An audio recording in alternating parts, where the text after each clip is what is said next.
White Sox baseball on CSN Chicago is brought to you in part by Toyota. Tested, trusted, Toyota. Toyota, let's go places. Blue Cross and Blue Shield of Illinois, through it all. By Lexus, who encourages you to experience amazing. And by Miller Lite, the original light beer. Miller Lite, hold true. All right, so last time the Sox were home, we were just talking about how unseasonably cool it had been. And now we've got the band outside, the sun's out, and it's in the 80s here at Guaranteed Rate Field. How about that? Well, the 80s were a wonderful decade, and so I'm very happy it's back to the 80s. Well, you're talking about the temperature. Yeah, roughly the mercury. Ah, yeah. Yes. Actually, a beautiful night, a great night to pitch, and a beautiful night for baseball. Fireworks going off for the arrival of Reynaldo Lopez to the mound. And here are the 9 he will face in Kansas City colors this evening. We told you about Whit Merrifield, and he'll be followed by Lorenzo Cain and Melky Cabrera, our old friend. Hosmer, Perez, and Moustakas, Moss, Escobar, Gordon. You know these guys. You've seen them for a long time. Pretty much the same lineup. There's not a whole lot of kids in that lineup for the Royals, so let's take a look at the defense and how they're going to line up behind Reynaldo Lopez. Nicky Delmonico, Adam Engel, and Abisail Garcia in the outfield. And then Yomer, Tim, Yoan, and Jose in the infield, with Omar Narvaez getting the nod behind the plate. And our Lexus Experience Amazing starting pitcher is Reynaldo Lopez on for his 7th start. He's 2-3. His ERA at 4.84. And the straight change has been good. Lately, he's not striking out a whole lot of people, content to just get ahead and throw some ground balls. The umpires for the game tonight. Brian O'Nora has the plate. The crew chief, Paul Emmels, at first. Chad Whitson at second. And Scott Berry is at third. Ned Yost, the skipper of this ball club, who's got a little manager left in him. He's going to hang around for a bit and see just exactly what happens with this Kansas City ball club moving forward. They come in 3.5 games in back of Minnesota. And it looks a little tough for him. On the other side of the equation, Rick Renteria's got a very exciting young team, a team that is in the development stages, certainly has been for quite some time this year. And Rick seems to believe like he's sinking the foundation for a winning ball club.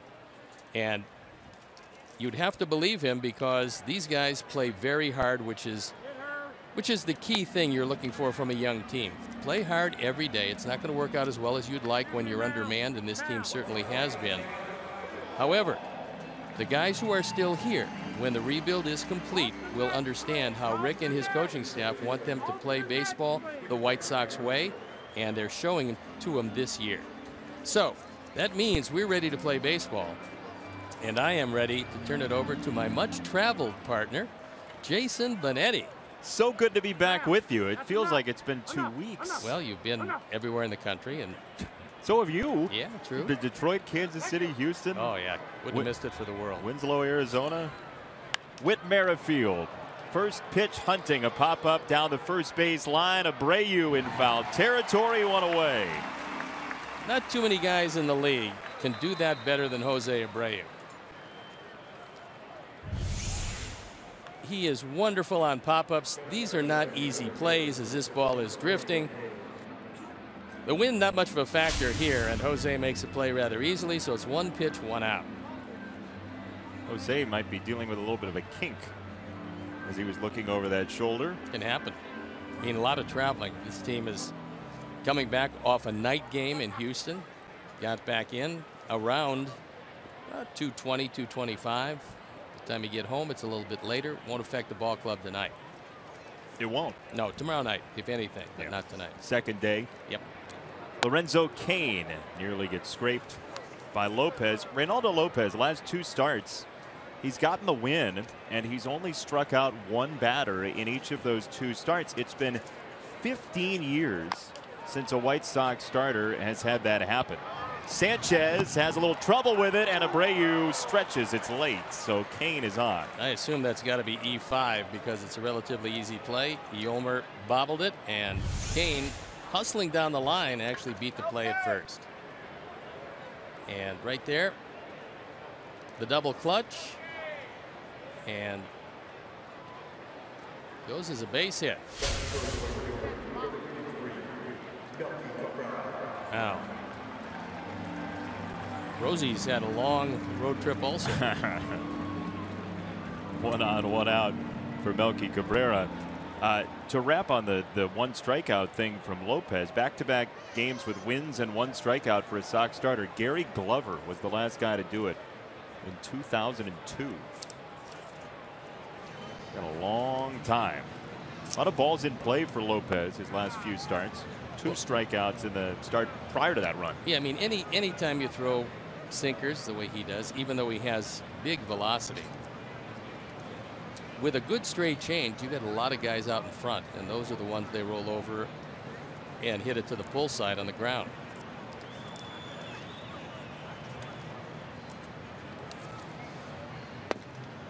There's a strike on Melky Cabrera, who's at 275 since coming over to Kansas City.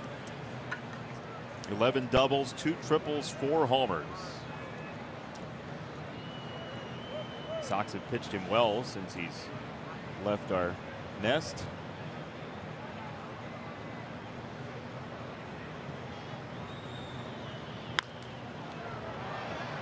In the air on the infield, Tim Anderson for out number 2. It's a great example of a very good straight change, because Melky is a good solid hitter. He had him way out in front, and there wasn't anything he could do with it except pop it straight up. What makes Lopez's change as good as it is? Well, number one, he throws hard. So when you have to respect 96, 97 miles an hour, you can't go out and try to get anything. And Melky couldn't read the delivery. That's the key, the release point and arm speed. If you have the same arm speed on your changeup that you do on your fastball, and the same delivery, the same release point, they're not going to be able to pick it up. 2 down, Kane at first, and now Hosmer. And the Royals are not wasting any time tonight. You mentioned the wild card standings. They're 3.5 back in the wild card, 75 and 77, and the Sox can really end it for Kansas City in this 3-game series, or come close. Yeah, I think that certainly is the case, and they've done a nice job of pretty much ending it themselves, because they haven't been able to put much of anything together. I mean, they'll play good solid baseball, then all of a sudden have some problems, then they'll score a lot of runs, then score no runs, then the pitching will be okay, and then not. That's the anatomy of a 500 team.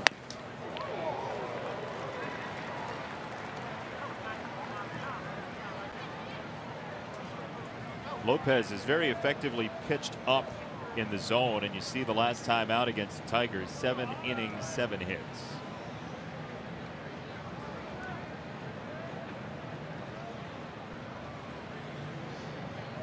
Omar wants a fastball right in on the hands of Hosmer. It's up and out. That was more along the lines of a first inning fastball, before you get your rhythm and before you get your feel, because he missed his spot by a good 18 inches, and Ronaldo's got pretty good control. Later in the game, he's not going to miss his spots by that much.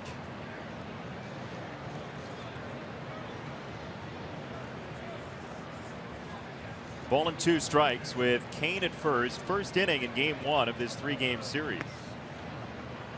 Now 2-2 as Omar blocks it.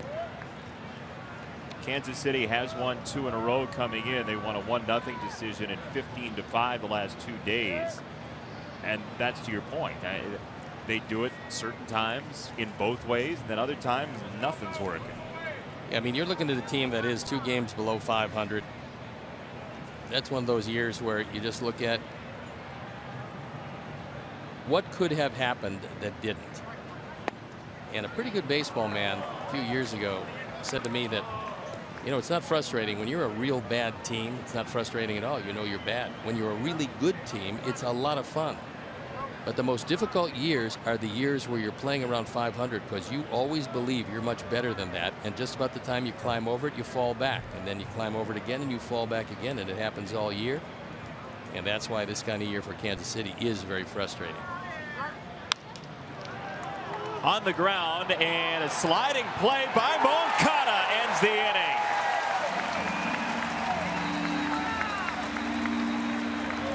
Yohan provides the infield armor there for the Sox. Hosmer trying to beat the shift. No dice. Bottom 1 next.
at Guaranteed Rate Field, which we're still getting used to. The first year that the stadium has been named that. A lot of young players. Going back to December, the White Sox began a complete rebuild, and they've traded away Adam Eaton, Todd Frazier, Chris Sale, Jose Quintana, David Robertson, Melky Cabrera, and others. So they're getting a lot of those young players playing experience before next season. And here's a look at the Royals defensively tonight. Yeah, looks good. Salvi's good to go. Haas, Merrifield, Escobar, Moose, the normal star players out there. Hamill's going to toe the slab. Hopefully he can correct last couple of starts, get that ball over the plate, finish guys off with his slider. He's got a fastball that he'll go anywhere from low to maybe 93 miles an hour. Big slider, changeup. Strike on Yolmer Sanchez, switch hitter. Some of the numbers you just saw on Hamill includes that he has made 30 starts, and he ties a career high tonight by making 31 in a season. That's line foul, and it's 0-2. Hamill also made 31 starts with the Cubs a couple of years ago, and he is 7 innings away from establishing a new career high.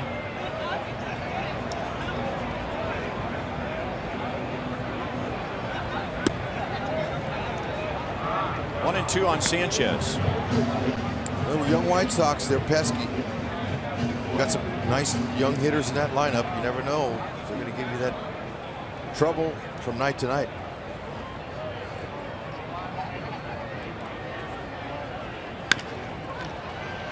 Out to Witt, who backed up, and the ball came up and bit him, and Sanchez is on to begin the bottom of the first inning.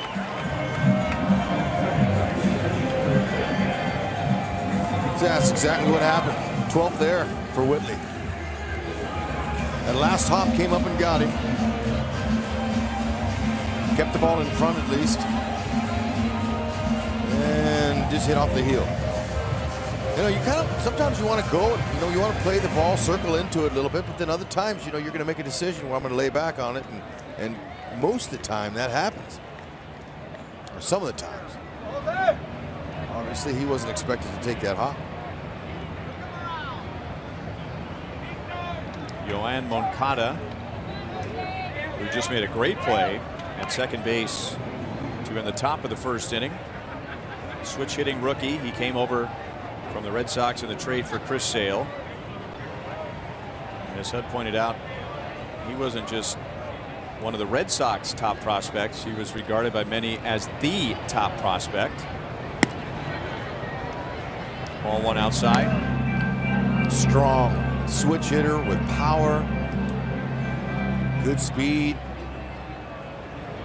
They could play shortstop, but they got Tim Anderson there. They signed him up to a long-term contract, so he's their second baseman now and in the future. Right to Alex Gordon in left field. That is out number 1.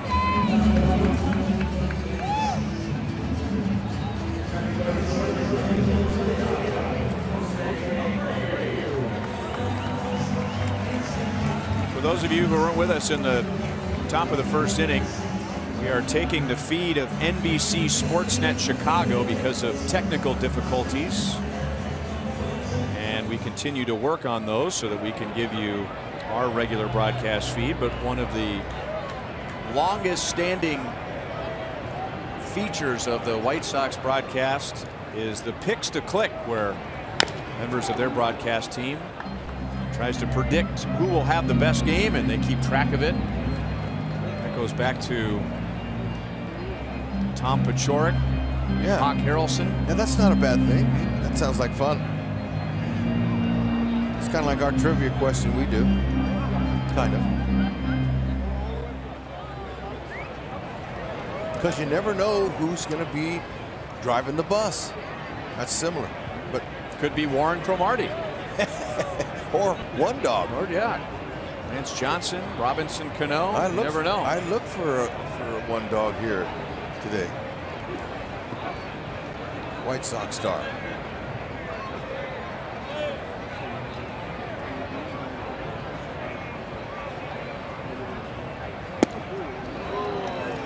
0-2 on Jose Abreu. He's having a great year.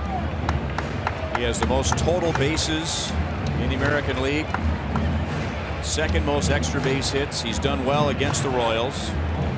He has 12 home runs in his career against the Royals, but 10 have been solo home runs.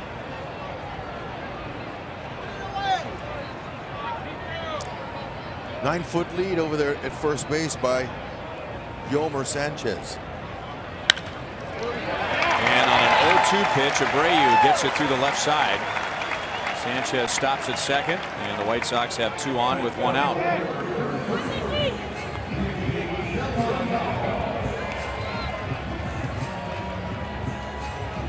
No, that's the lower part of the zone, but out over the plate, certainly didn't want to give up an 0-2 base hit. Abreu's one of the best hitters in the American League for sure, from the right side.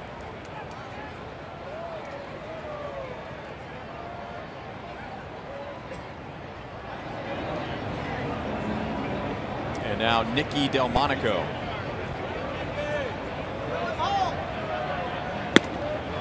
Fastball right by him at 93.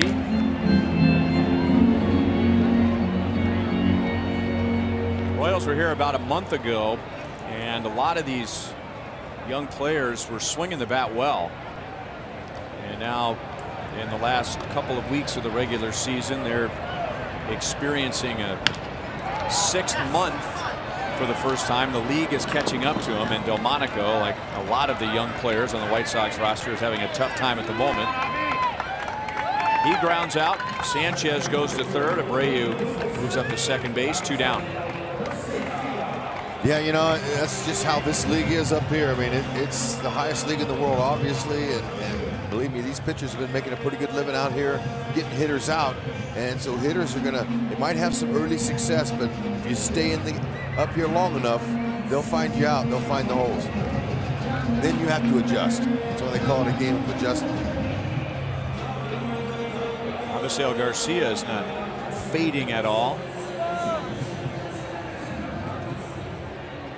In his last 11 games, he's hitting .463, and if you go back to August the 1st, he has the highest batting average in the major leagues. He has runners at second and third with 2 down. You know, he might be the most improved player this season over last year. I mean, he's just night and day. And for years, remember we used to say that, you know what, he's just not hitting to his potential. His power is a big guy. I mean, you know, he's 6'4", 240 and can fly. Flat out hustles.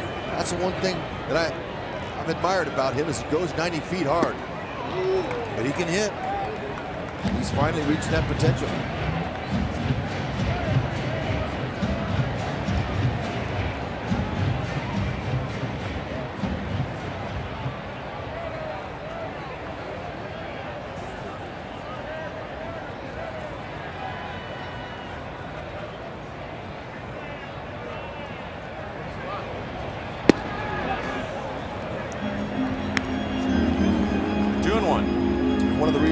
Turnaround this year too is the fact that he's being aggressive, loves to swing at first pitch strikes, and but he has not been trying to hit for power. He's cut his swing down, using the whole field, and he's extremely confident. And has had an excellent season since day 1 in April. He's been very consistent all year. 3 balls, 1 strike. Well, first things first, get your hits. Exactly. And start worrying about doubles and home runs. Yep, those will come. I mean, his average is up 85 points from this time last year. That's huge. Kind of like Haas. You were talking about the difference for Haas. These guys are having outstanding seasons.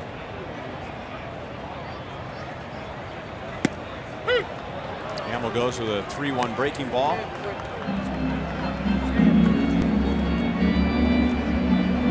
Garcia spent a little bit of time on the disabled list with a sore left thumb, and had been slumping a bit before he went on the DL, so the thumb was obviously bothering him, and then sat out a couple of weeks to allow it to heal, and since then he's been one of the best as far as batting average goes in the major leagues. And Hamill gets him to chase one way out of the strike zone to end the bottom of the first inning. So Hamill works around the air and the single.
This year, and the season series is tied up. The Royals have won 8. The White Sox have won 8.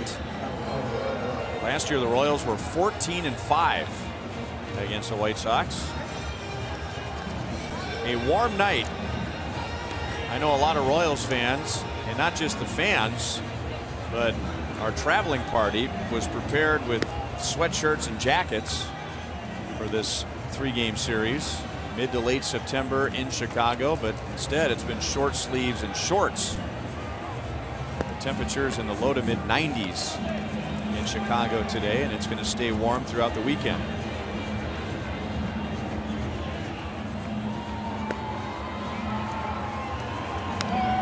Royals will have Salvador Perez, Mike Moustakas, and Brandon Moss in the second inning against Reynaldo Lopez.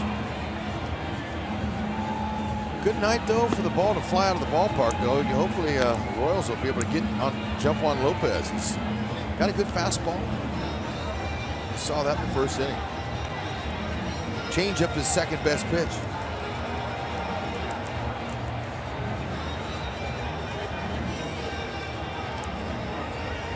Salvia had 4 hits and a home run in the Blue Jays series. His 26th of the year, adding to his career high.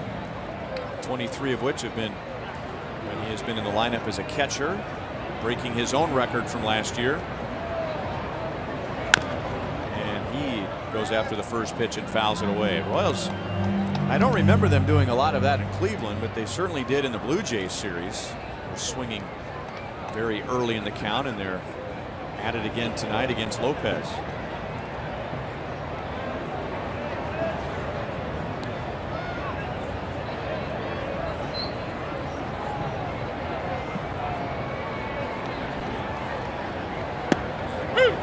Breaking ball for a strike, and it's 0-2. There's the curve that's used 13% of the time. It's a nice little 12-6 breaker.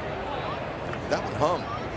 So early in, hitter sees that for the first time. He puts that in the back of his mind. 1 ball, 2 strikes. Next time he sees it, his eyes will light up. Salvi's looking to pull. Took a shot that way. White Sox thinking he's going to pull.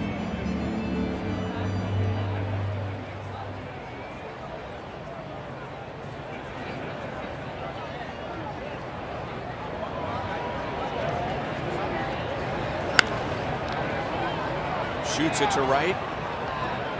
Garcia's there for the play. 1 down.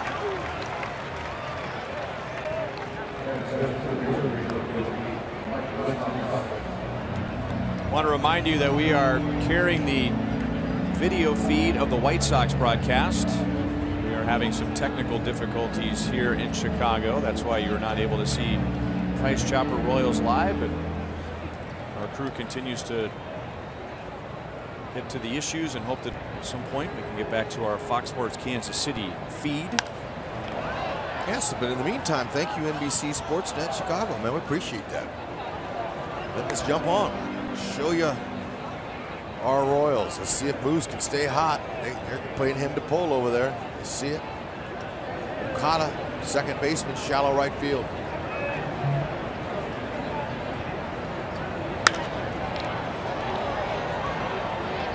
Very high in the air to left field. And Delmonico is there for the second out.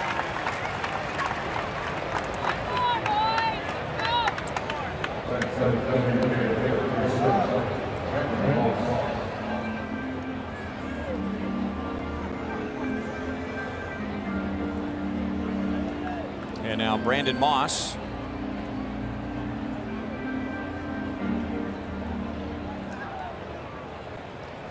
Moss has driven in 49 this year. 33 of those have been in the second half. He has the third most RBIs of any Royal since the All-Star break, trailing Eric Hosmer and Whit Merrifield. And that's very high to the left side. Sanchez back to his normal spot after the overshift, and that's all for the Royals in the second.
Ryan Lefevre, Rex Hudler back in Chicago. We are carrying the White Sox television feed as we are having some technical difficulties. No score to the bottom of the second inning. Jason Hamill will get Omar Narvaez, Tim Anderson, and Matt Davidson.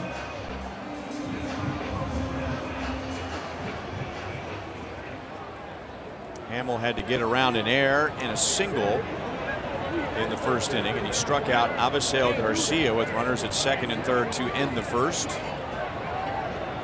And here's Narvaez.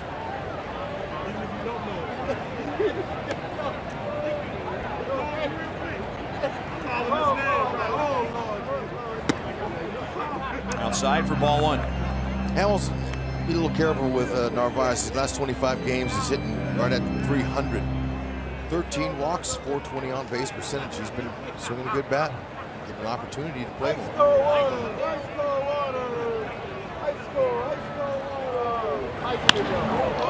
Line to right field and sinking, and it drops in front of Melky Cabrera. And the White Sox have their leadoff man on again.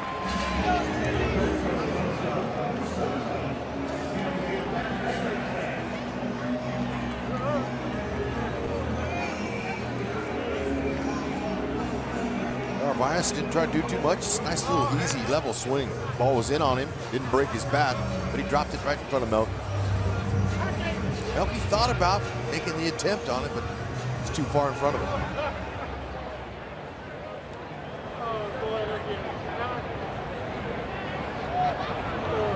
And now Tim Anderson.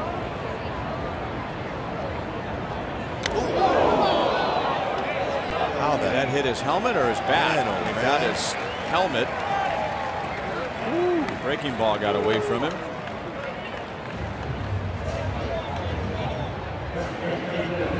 Wow, that, you know, that was close. Man, oh man, right behind his head.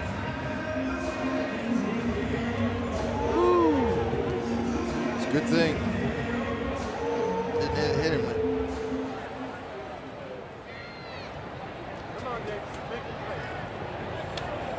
Oh, it looks like Salvi didn't argue, you know, it didn't look like it. I mean, he was able to catch the ball, so it must have just barely glanced off the helmet. Lots of times that ball hits you, you're not going to be able to catch it.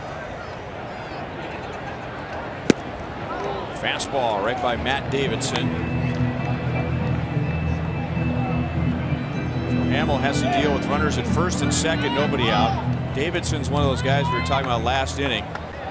Now he has 25 home runs this year, but he's also hitting .219. And over his last 21 games, he's hitting .128. Called foul. And it's 0-2.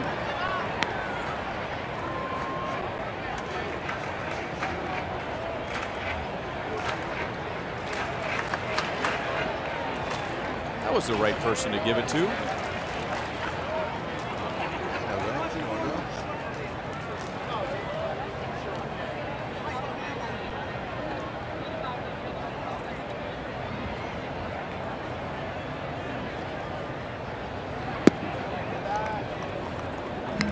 One ball, two strikes. He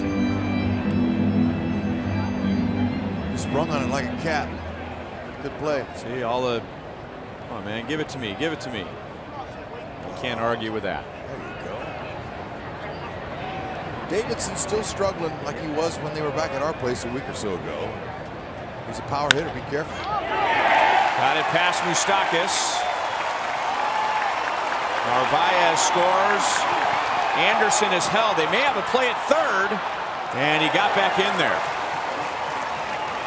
Anderson had his head down. He was assuming that he was going to be waved home, and then was surprised when he saw his third base coach up with the stop sign. 1-0 Chicago. Davidson's, he's a pull hitter. Now that was a slider that stayed up. It was elevated. Moose, not exactly guarding the line, but almost was able to get to it.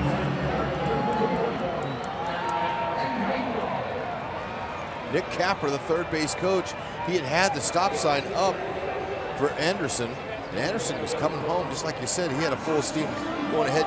Nice adjustment there by Escobar, who was looking to throw home, to throw it to Moose. Almost got it. And now Royal killer Adam Engel. Runners at second and third, nobody out. Fastball for a strike. So you're going to see some numbers for Engel, which don't necessarily apply to the Royals.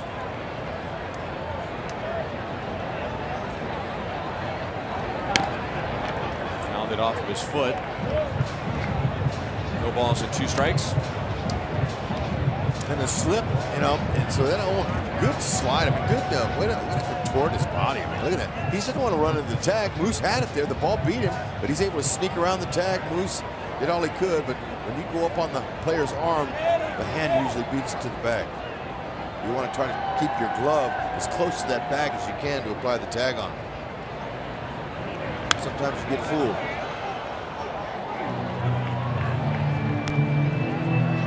Still 0-2 on Engel.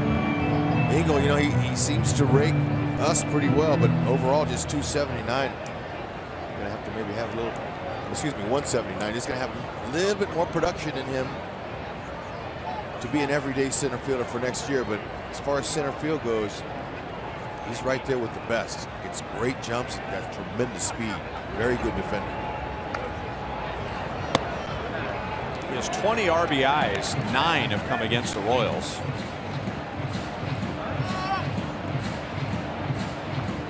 Nine games against the Royals. He has 9 RBIs. 78 games against everybody else. He has 11 RBIs. 2-2. You know, the first time we saw him, he had his hands all the way out, spread out almost to home plate, and he looked uncomfortable. And I had never seen a big league hitter with that type of stance before. But you know, Todd Steverson, their hitting coach, has been working with him. Now his hands are back in closer to his body. I knew it would just take some time for him to work with it. Hit hard, but right to Hosmer. Engel running hard up the line, and the runners hold. Oh, man, Hamill's fortunate that ball went right at Haas. That would have possibly scored 2 more runs. Ball was hit hard.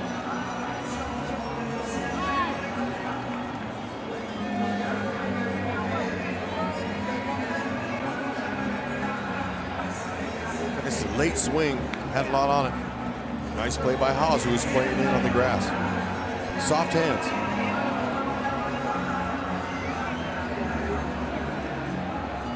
Second and third, 1 out. Sanchez reached on an error by Merrifield, leading off the first inning.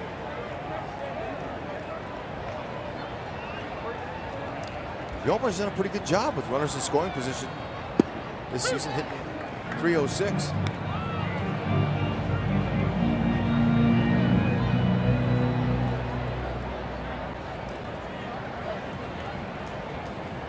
See the infield back in the middle. Give him a little bit more range early in the game here. They want Davidson to score. Anderson did not go on contact and out at first. Another run scores. It's 2-0. Ball wasn't hit very hard, and Anderson did not immediately come to the plate. Yeah, and Escobar, he saw that and he hesitated just for a second as he looked, and he goes, "No, I got to get the out." And it's a good thing because Yolmer Sanchez, he was busting it down the line. It's a good thing the Royals got an out of that.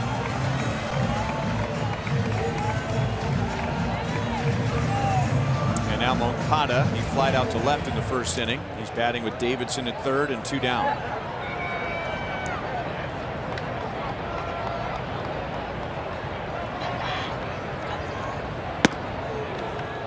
Fastball is upstairs.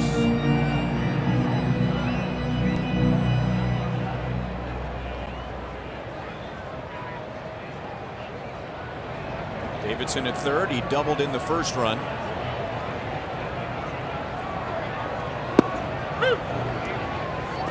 One and one.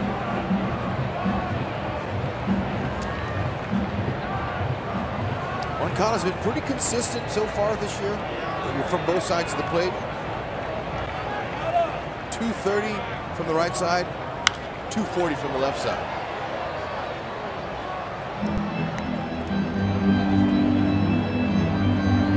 Imagine now once he gets more acclimated to the American League pitching, that he'll, be more comfortable putting the ball down with some bunts possibly. But he's so strong. I mean, I don't even think he'd want a bunt with that kind of power he's got.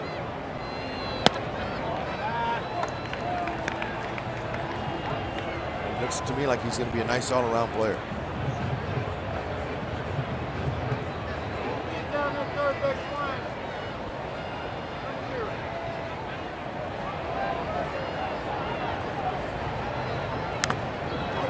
Fouled off of Salvi.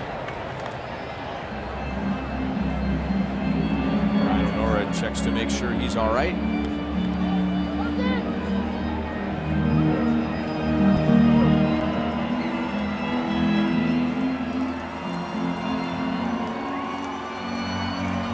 Right knee.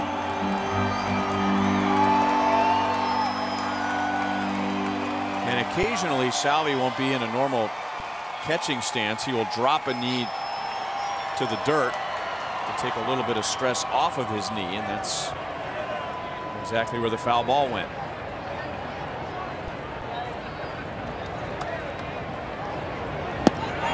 Curveball struck him out. The White Sox get 2 on RBIs from Davidson and Sanchez.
Williams. Hey, I know you've changed it. Yeah, you too, Hud. Yeah. It's a nice orange collar that you have on. And I thought that you wore a suit today, but I guess you didn't. No, I went with a golf shirt.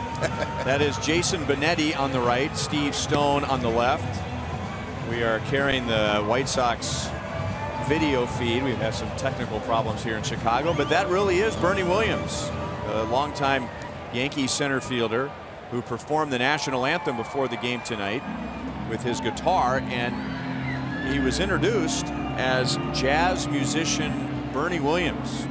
Forget about how successful he was as a major league player, just introduced as jazz musician Bernie Williams. And you know, when he retired, he had the most postseason home runs, RBIs, and hits. Of course, a lot of that has to do with how good the Yankees teams were that he was on and all the playoff rounds that were added. Now he's a full-time musician, and that ball is lined to left field. Alcides Escobar has another home run, and the Royals come right back after the White Sox get 2 in the second. And Alcides Escobar has homered 6 times this year. That's 1 shy of last year's career high. Nice. You know, he's been very aggressive with his swings, and he's looking to ambush any fastballs. It seems to me like he's got more of a powerful swing, yet it's under control. He's not falling everywhere, but he's also waiting for his pitch. That's a pitch on the middle part of the plate, middle in, that he wanted to turn on. Very nice.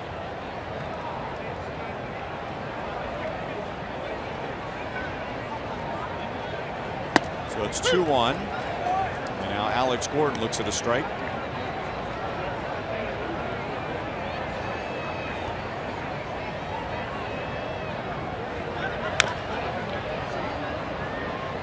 Pulled an outside pitch, foul. It's 0-2, and Alex has hit safely in 12 of his last 15 games, adding 14 points to his batting average.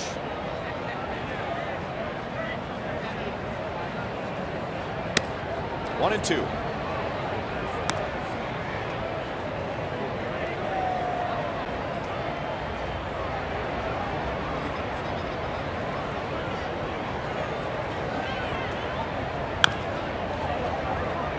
Pulled foul again.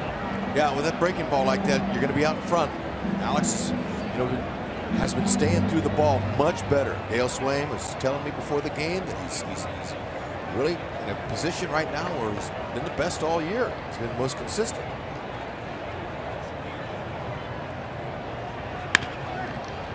Pulled out to Moncada, who got lazy on that ground ball. He had time to get in front of it, but he laid back to backhand it, and that's an error. Put the ball in, play hard. That's what you get.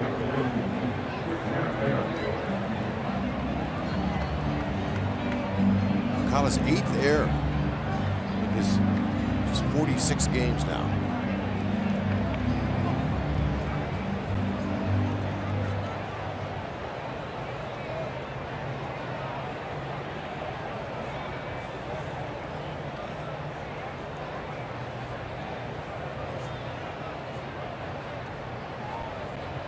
Witt fouled out to first on the first pitch of the game, 0 for 1.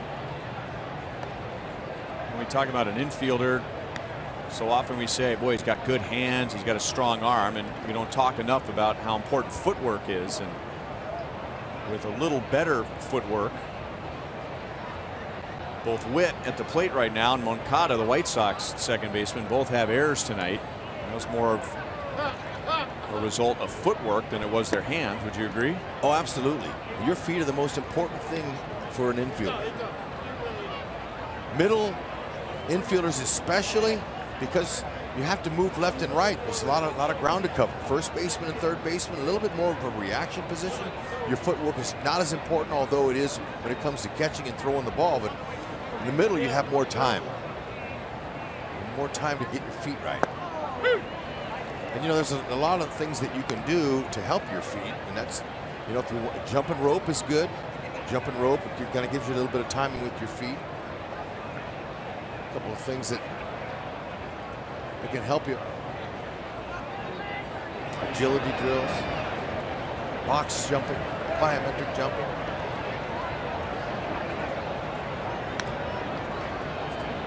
But really, the best thing is just it's taking ground balls and working out. Taking ground balls, staying down, and you're getting some natural lift in your legs. You can almost replace squats in the weight room. You know, you're getting your work in, but that's the best way to do it, is to get out there and take the ground balls. Have some instruction.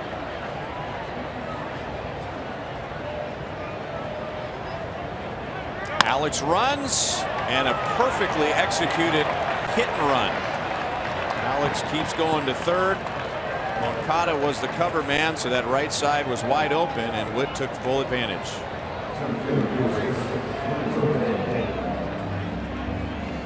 Nice. You can see Whitley, he gave up a little bit right there. He gave up on his swing, the power swing, to place it. That's what you have to do.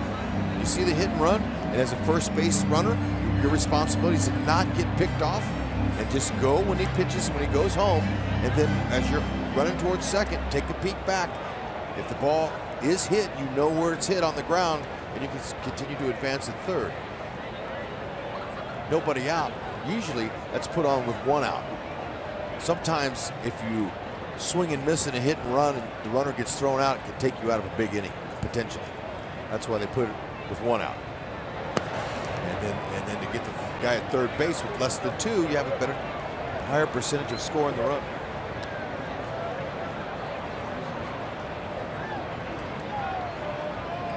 One and on Kane. He reached with an infield single on a bobble at third by Sanchez in the first inning. Still nobody out. The Royals have a home run from Escobar. Gordon reached on an error by Moncada. And then Merrifield's base hit. Kane was taking all the way. 1 and 1.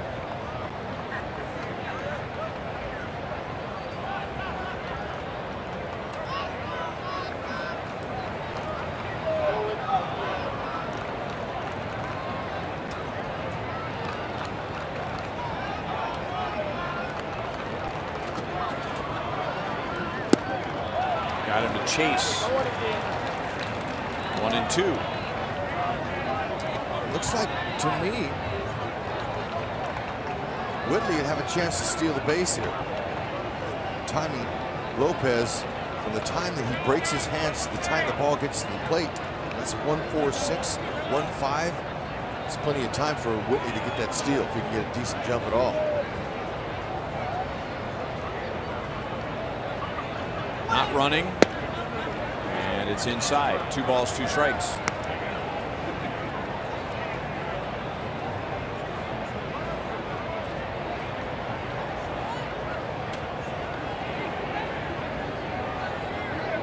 White Sox just scored 2 in the bottom of the second. The Royals have a run back, and they have runners at first and third with nobody out.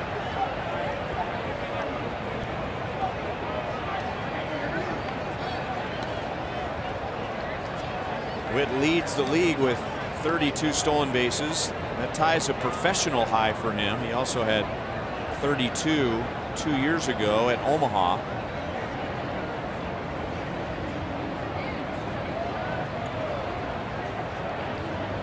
O'Kane looking to drive in his 49th run, maybe more.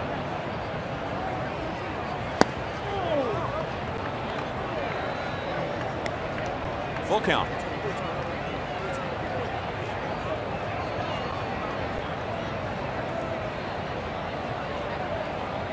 Lorenzo's best RBI year came in 15, where he knocked in 72. The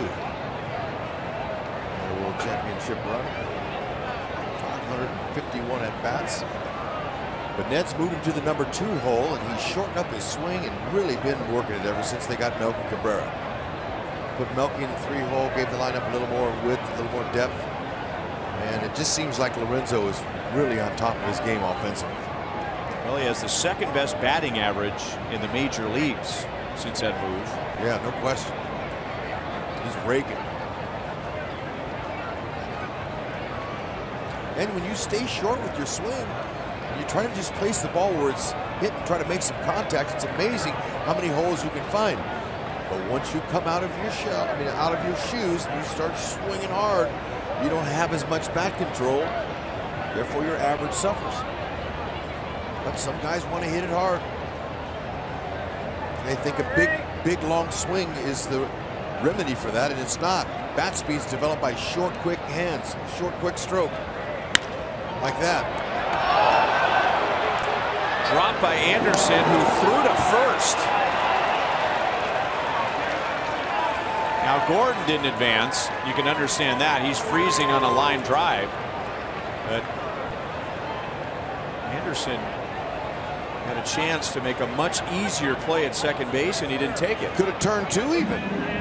That's going to be an error. He clanked it. Then he panicked. He wasn't sure about the run. Then he forgot about the at second base. Whitley wasn't even halfway. Could have rolled it up there. And he whips the throw. Now you can't give him 2 errors on 1 play on that, because that ball handcuffed him. That was tough. That had a little top spin. That was a ball. Locate just got through talking about how he develops his bat speed with a short, quick swing. That's exactly what he did.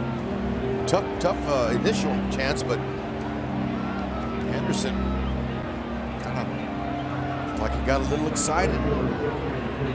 He's going to be able to slow things down, and that's the whole key of being a good infielder in there, is to be able to slow things down and think ahead. You got to know what you're going to do before the ball is pitched. Know the hitter, the speed. You got to really use your noggin in the infield. You got to think. Outfield, you don't have to think as much. You don't have to deal with the base runners. You just react out there. Melky with a big chance here. And that's off of Moncada's glove. So 2 errors in the inning, and now a deflection off an infielder's glove. The Royals have tied the game at 2, and the bases are still loaded with nobody out.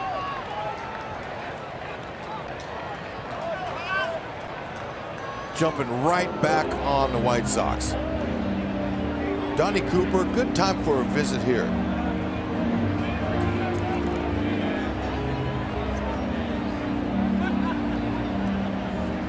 Here's Bernie Williams chatting with White Sox broadcasters Steve Stone and Jason Benetti, and Dave Holtzman, our stats producer, did some exhaustive research. We can tell you what you see. A 5-time All-Star, 4 rings with the Yankees. He still has the major league record for postseason RBIs, but since he is retired, he is now second in postseason home runs, second in postseason hits. But when he retired, he had the most hits, home runs, and RBIs in postseason history. And the reason why he's on, he performed the national anthem with his jazz guitar before the game tonight. Yeah, and he won a batting title in '98, hit .339.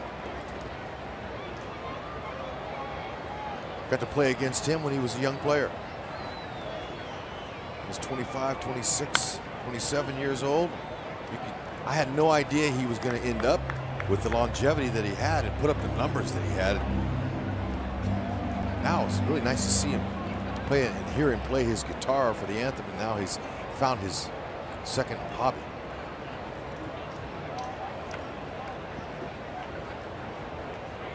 Hosmer lost a hit his first time up on a great play by Moncada, and now Moncada has committed a big error in this inning. That fades outside, 1 ball and 1 strike. One of the best defensive plays we've seen by an infielder, Moncada.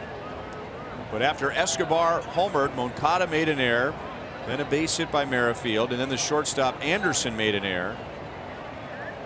2 runs are home and the bases are loaded with nobody out.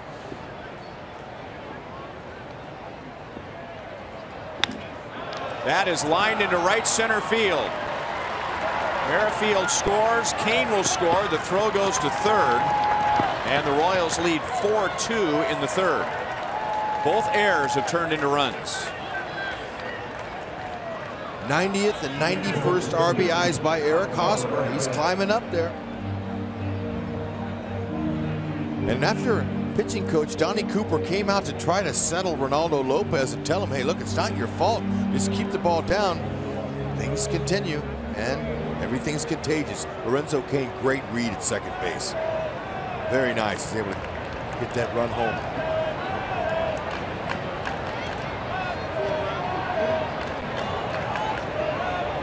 This is the 7th Royal to come up, Salvador Perez, and there are no outs. That's out over the plate, and that's off of Anderson's glove. He boots it, and then he kicks it. That should be his second error of the inning. It was hit hard. It was not a routine play, but probably a play that a big league shortstop should make. But nobody has more errors in the major leagues than Tim Anderson, and that is ruled a base hit. But Tim Anderson, with his error earlier in the inning, it was his 27th. That is 7 more than any other major leaguer. And now the bases are loaded again with nobody out. So right about now, Anderson, who's playing the shift for Moose, he's telling himself, don't hit it to me.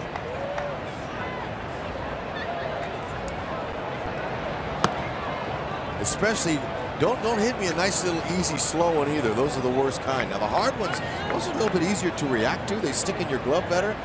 But after you've made a couple of boots in one inning, that little slow roller, let's see if Moose can find it. That's not very nice. But the ball will find you. Yeah, it will. And I've been there, so I know. Now Moose would like to do a little bit more, obviously. The Royals, they have 5 slams this year. Moose with one of them.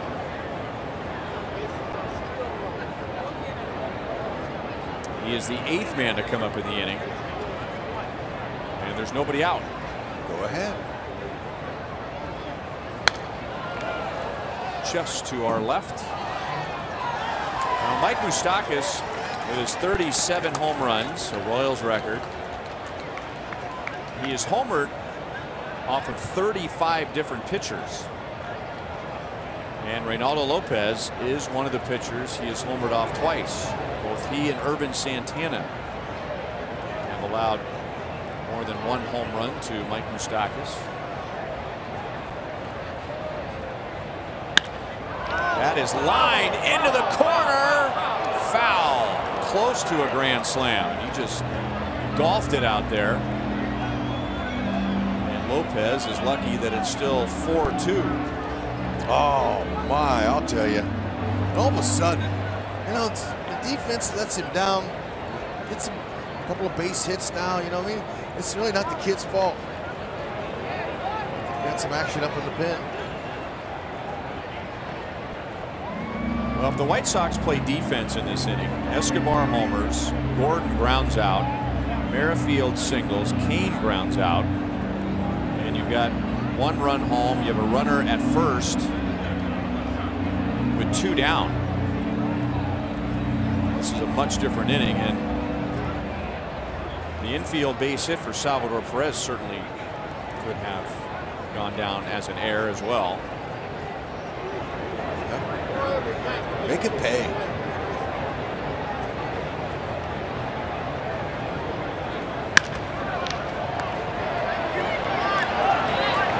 And the 2 guys who have made errors turn a double play, but another run scores. Melky Cabrera comes down from third. No RBI. 4-6-3. Hosmer goes to third, and the Royals lead 5-2. Moose hit it hard. That's a nice at bat. Attacked it. Yeah, attacked. Got a little pop top spin on there, but Moncada was able to turn that one with ease.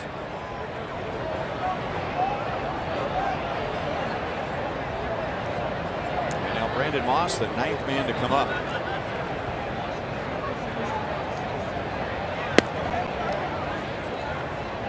Brandon popped out to the third baseman Sanchez to end the 2nd inning. And now Lopez is trying to get him to end the 3rd inning. The Royals have all 5 runs in this top of the 3rd. Right after the White Sox scored 2. That skips away from Narvaez, and Eric Hosmer on a ball that was only about 12 feet away from home plate scores easily. Nicely done. Haas was looking for that. That's exactly what you do. You're at third base. You know, you're looking for any kind of a ball that bounced. And I watched him. When the minute they hit the dirt, he reacted immediately. Narvaez didn't quite keep it in front of him. Look at Haas, man. That's beautiful. Look at how far down the line he was with Sanchez off at third. He was aggressive, and he was ready to make that happen. He did. That's what you got to do. You got to maintain. You have to be ready to attack all the time, especially when you're a base runner. Uh-oh. Okay. It's a touchy subject right now. You sit that close to the field, you got to be alive. And when you see that ball coming at that rate of speed, duck. Just get out of the way if you can.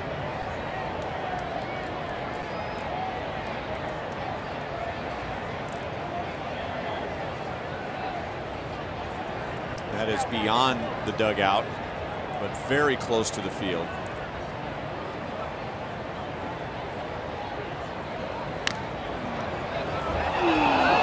Now Narvaez goes down. That bat, you can get hit by that bat. It's trouble.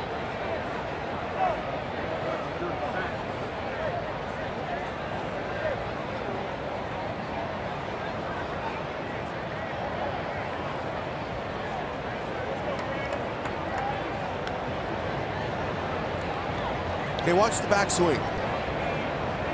Ball's out. He's reaching, so he's falling closer towards home plate. And it was not on the backswing. I'm thinking, man, that's too far away. Where that hit him? And the way he went down, it looked like he might have hit him with the bat, but just hit him on the forearm.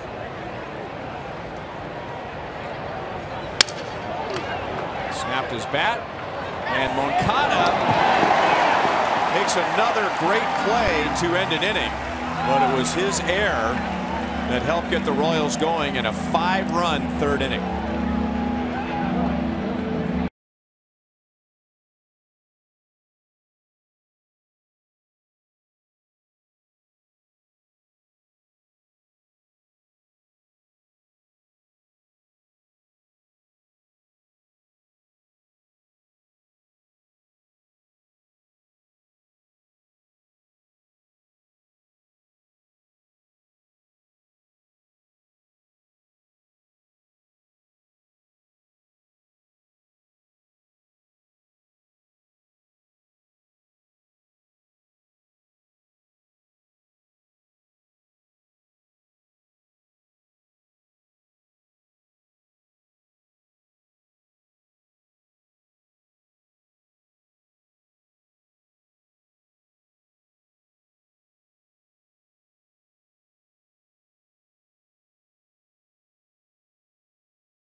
you enjoy a cold one, do look forward to Miller time. For Miller time later in today's ball game.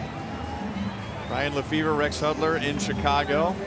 And because of technical difficulties here, we are carrying the White Sox video feed. Our crew is able to find a way to connect their video feed with our audio. White Sox scored 2 in the bottom of the second inning. The Royals answered with 5 in the third, but 4 of the 5 were unearned because of 2 errors. That definitely was a cleanup on aisle 9. That was not pretty. That hurt the young Ronaldo Lopez, the young pitcher. 6 runs scored, 4 unearned. So just 2 earned runs of the 6 scored by the Royals. Moncada made an error and Anderson made an error, and another one was a misplay that went down as a hit.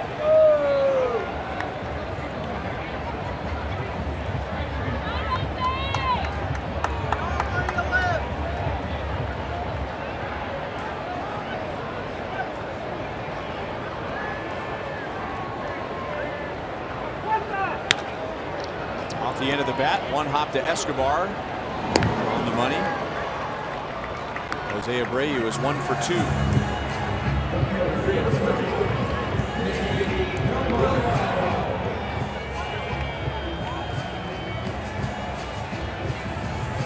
Another one of the runs scored on a wild pitch. So that was a sloppy top of the third inning for Chicago. The Royals took full advantage. That was not the way they drew it up before the game. I missed White Sox official score. Bob Rosenberg called wild pitch. Must not have heard it, but that hurt. Haas took advantage of that. I like how he was ready. Mickey Delmonico grounded out to Merrifield in the first inning.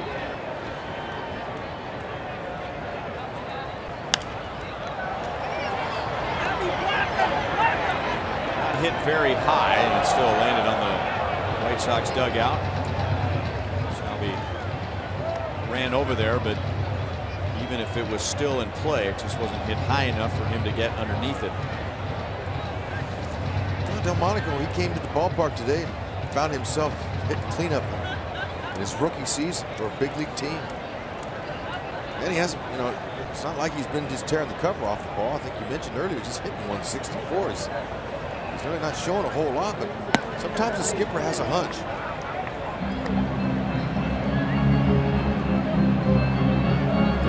Rick Renteria is their manager. Good fundamental skipper. Likes to talk about the basics, and when you're rebuilding, can't find a better skipper.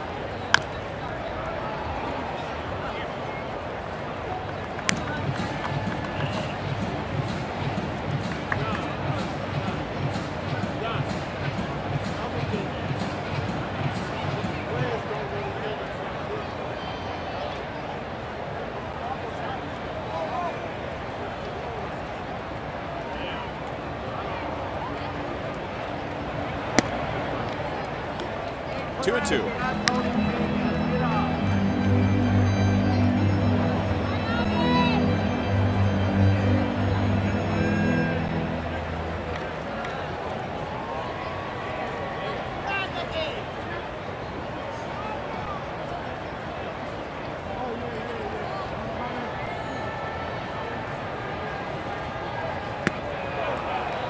Hamill strikes him out. It is Hamill's second. You know, that downhill angle that Hamill's using there, 6'6", 225. He's a big young man, and he just darted that ball right down to the outer half. That was a good shot at the angle. And you get the shot at the dollar hot dog sign here. Yeah, we're not going to be here on a Wednesday. We won't. No. Hope they enjoy it. Dollar dogs.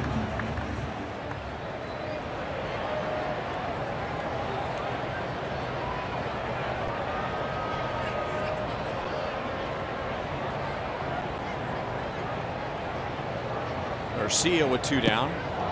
Big slow curveball, 0-1.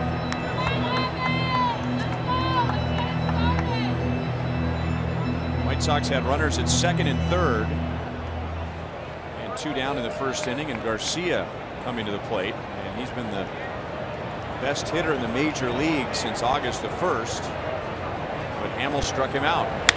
Got him to chase one out of the strike zone, and now he goes to the opposite field. And Melky Cabrera.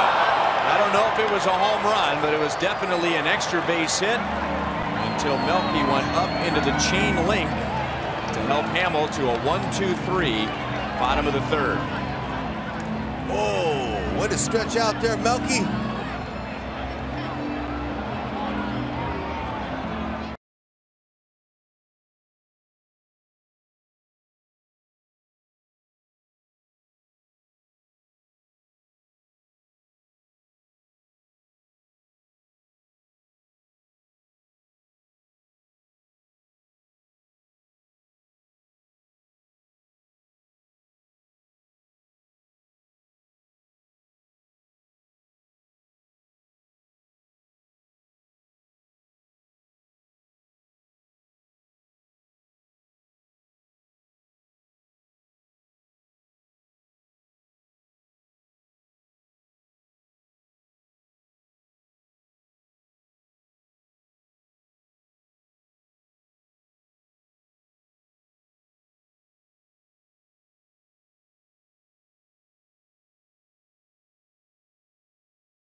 White Sox telecast.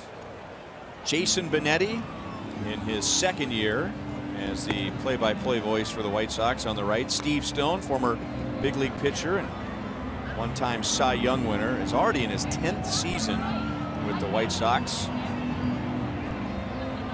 Known more nationally as a longtime partner with Harry Carey on WGN TV, and boy, does he have some great Harry Carey stories. He's hysterical. All you got to do is ask him, and he'll tell them to you, and it's just your gut hurts when he leaves the booth. Hysterical. We have some video difficulties on the Fox Sports Kansas City side, so while our crew works on that, our friends on the White Sox side have been kind enough to give us their video feed. Yeah. Alcides Escobar homered, leading off the top of the 3rd inning, and then the Royals would go on and score 5 more. Got them all going.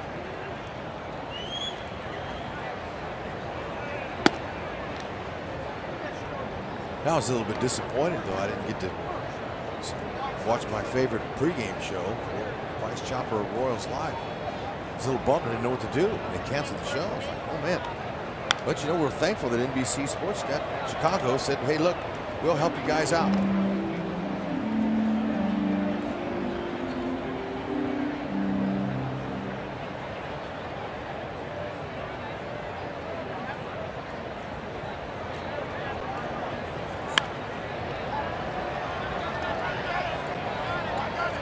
Abreu, the first baseman, calls off the second baseman, Moncada.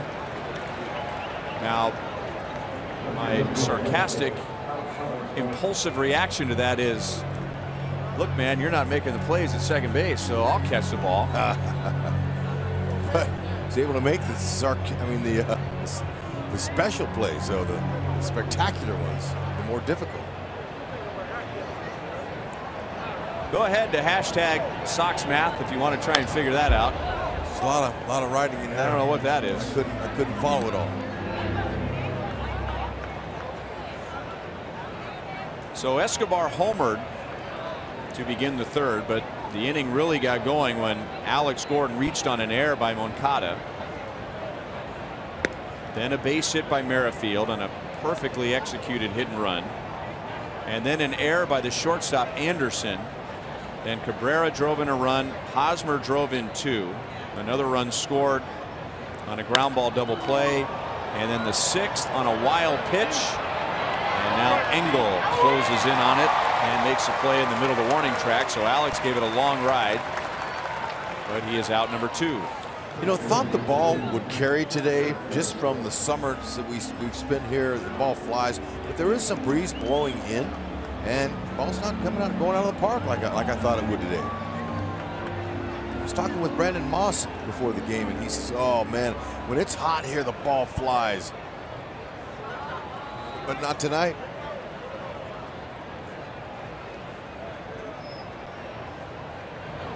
Typically, there's a stronger breeze here in Chicago, but tonight there's a little bit of slight breeze blowing in.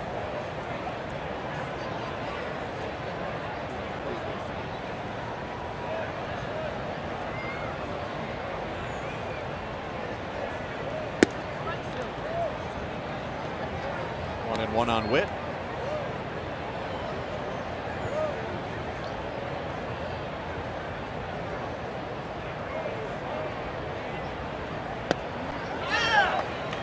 One and two. It's usually a very unpredictable wind here. The flags will really only tell you where the wind is arriving from, but once it gets in the ballpark, it just swirls. I've heard Royals infielders over the years say that they completely ignore the flags. Whereas in most stadiums, you can look out at the flags and it'll tell you exactly the direction of the wind. But here, you got to go basically pitch by pitch. Yeah, you know, they have some wind shears up around the top of the stadium to try to help a little bit with the wind, but it doesn't do much.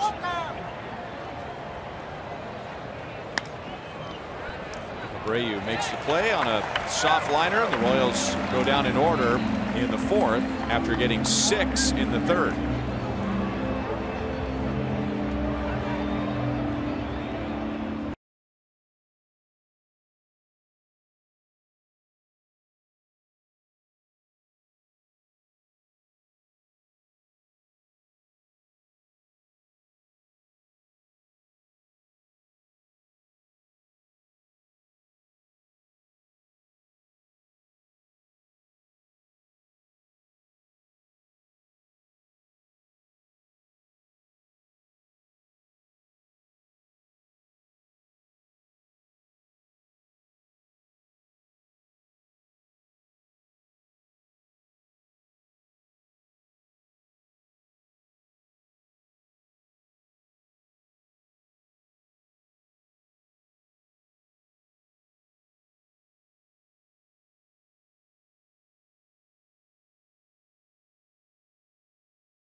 At Old Comiskey Park, and the White Sox would hit a home run, the so-called exploding scoreboard.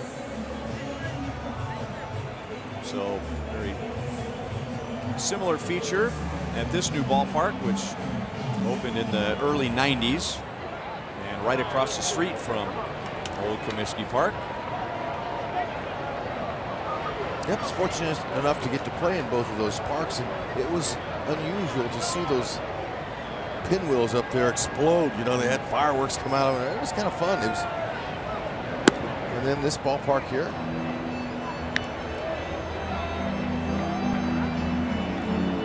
Omar Narvaez also led off the second inning with a single and scored the first of 2 runs against Jason Hammel, and then the Royals answered in the third with 6 runs.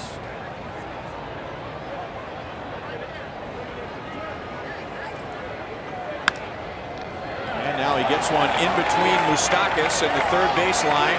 Gordon's on it and makes a good throw, but Narvaez beats it. That ball just died once it got into left field and made it a longer run for Alex. Narvaez continues to swing a potent bat.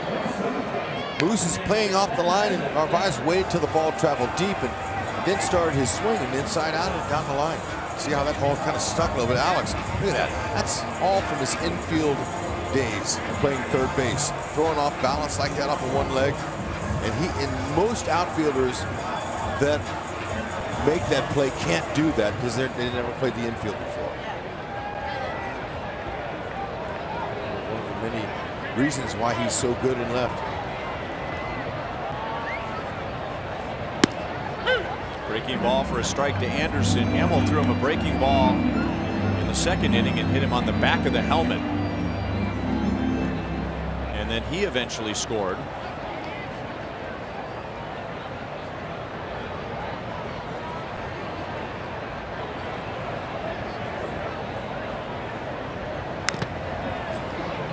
Fouled off of Salvi.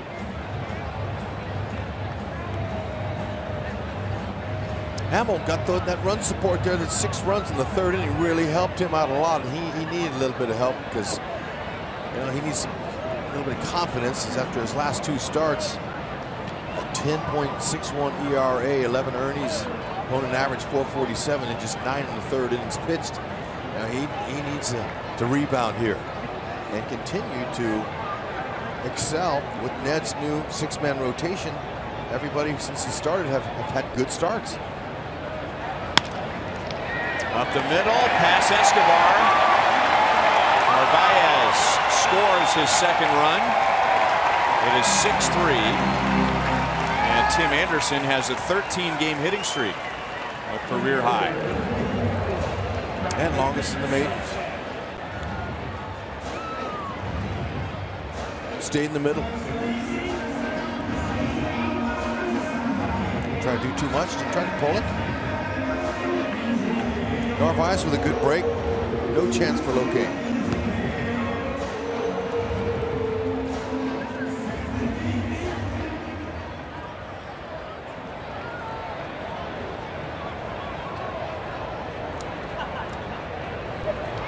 And now Matt Davidson, who had been in a deep slump when he doubled in a run in the second inning. He had been 10 for his last 78. That is a 128 batting average. And on a 1-2 pitch, he got a ball in between Moustakas and the third base line. Now Anderson is running, and that is drilled left center field and deep and gone. And Matt Davidson is driven in 3 tonight, and all of a sudden it's a 1-run game.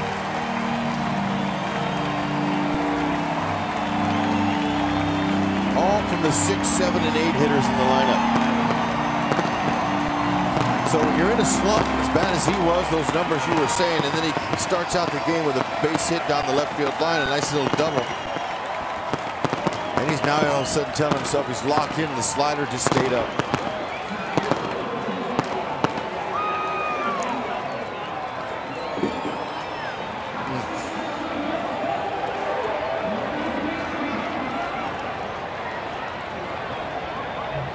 The 25th home run allowed by Jason Hammel this year. And now in the dirt ball 1 to Adam Engel. Davidson has 26 home runs.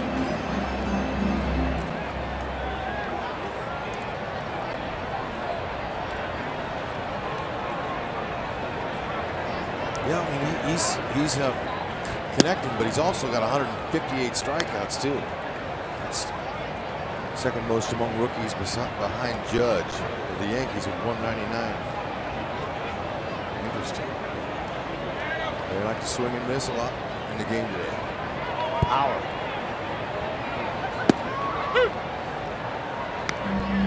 Two and one on Engel. Rounded out to Hosmer in the second inning.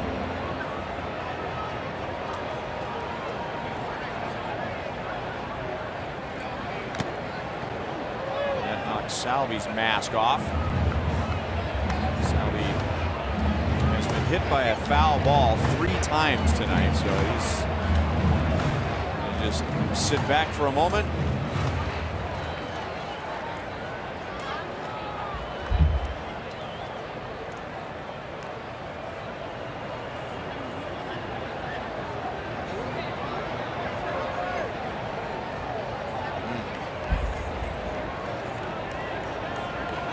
Didn't hit him squarely. It glanced off of him, but still, it's a tough blow to take whenever you get hit the mask.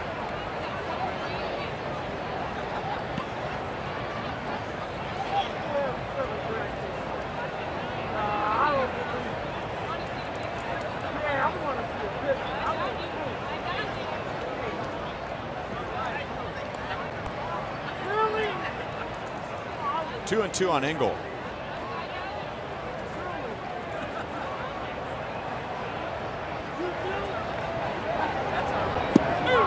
Curveball, and down he goes. Hamill has 3 strikeouts, and that's the first out of the 4th inning. Hamill also started against the White Sox on September the 11th and gave up 5 runs, 10 hits, and 3 1/3 innings. Trevor Cahill warms up in the Royals bullpen, and now tonight he has given up 5 runs, 6 hits, and 3 1/3 innings. He's had a tough time against this young White Sox team. Got that big 6-run 3rd inning. It's going to help him with some confidence and hold him down. But man, just as soon as I said it, there they come. Quick 3 spots in the 4th. 3 runs. Double, single, homer.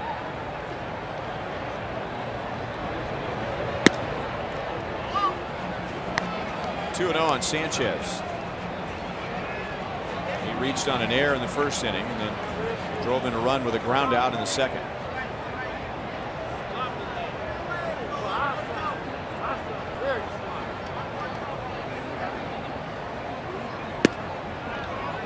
Fastball by him at 93.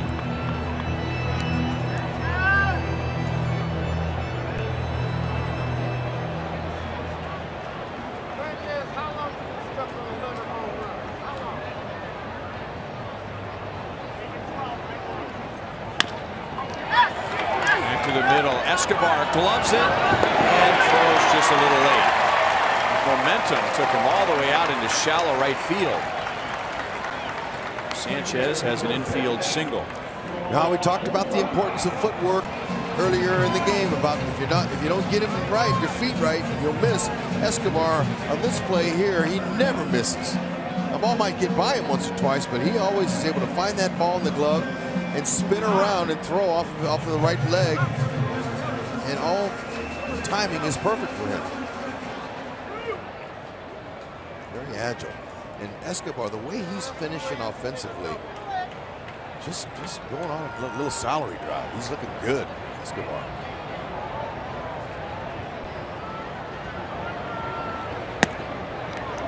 Moncada takes high. He is 0 for 2.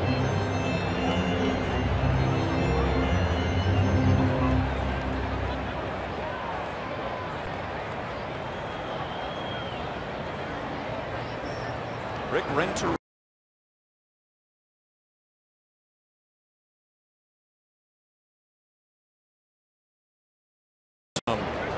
Cubs fans are pulling for him.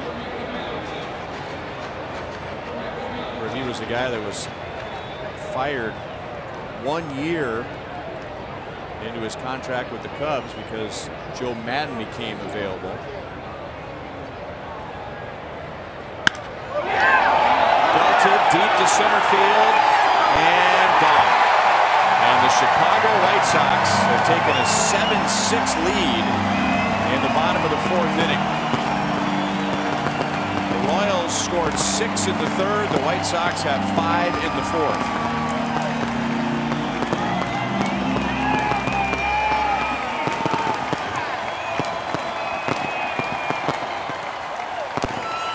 Setting outside with Salvi, and the ball was drifted right back over the middle of the plate, and we talked about how strong this young man is. Look at that nice, easy, compact swing. This guy's a miniature Popeye. And when you miss in the middle like that, you're going to get hit hard. Unfortunately, not Hamill's night. And they've had a good year against him. The White Sox have scored 12 runs in 6 2/3 innings against Hamill over 2 starts this year. Yikes.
The Royals, Trevor Cahill comes on with the bases empty, 1 out, and the White Sox have scored 5 in the bottom of the 4th inning. And the Royals, who had a 6-2 lead coming into this 4th inning, are now down 7-6. And it's been a rough year for Jason Hamill against this young White Sox team. And I say young because his 2 starts have come since all the trades before this year's trading deadline. So there's still veterans in there like Abreu and Garcia, but mostly young guys, and they have scored 12 runs in 6 2/3 innings against Hamill. Way too much in the middle of the plate. Even his slider, which has been his pitch, was elevated.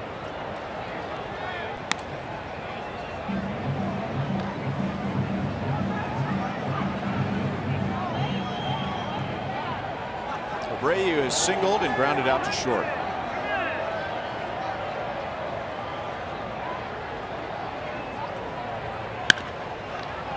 That's fair.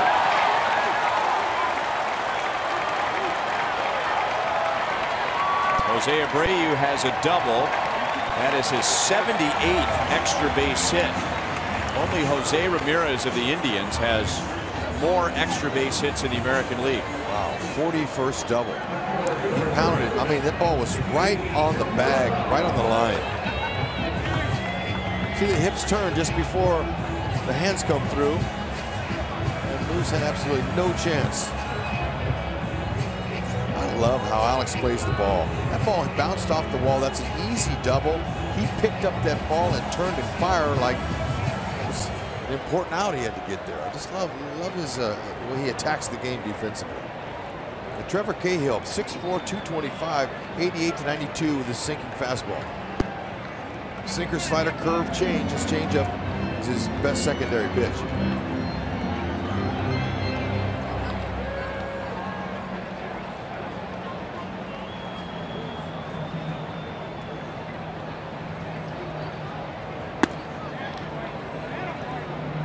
1-1 on Nicky Delmonico.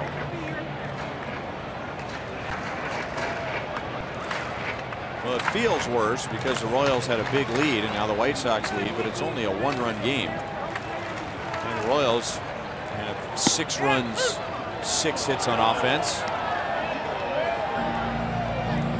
1-2 on Delmonico. Delmonico wasn't happy with it, and the White Sox scoreboard operator didn't think it was a strike.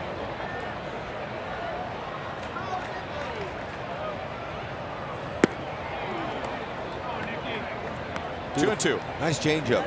That changeup fades away to the left, down and into righties.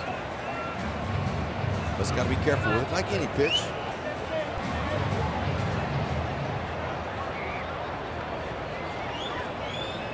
There's Reynaldo Lopez. At one point, he was down 6-2 tonight, and now he's pitching with a lead. Darryl Boston, the White Sox first base coach, takes care of that one. He finds a young guy in the first row who brought his glove.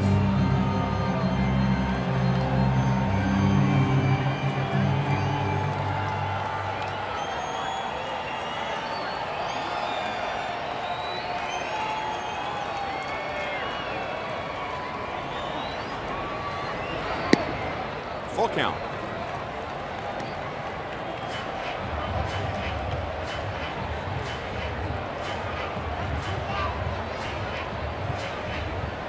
Avisail Garcia waits on deck. He will be the 9th White Sox hitter to come up in the inning.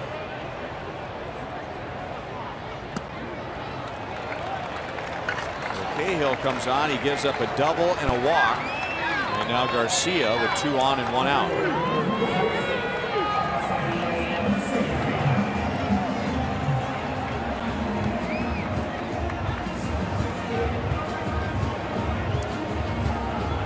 Well, there's the winner in the hashtag Sox math contest. Sean Fennessy. Congratulations, Sean. We are carrying the White Sox television video feed because of technical difficulties here on the south side of Chicago.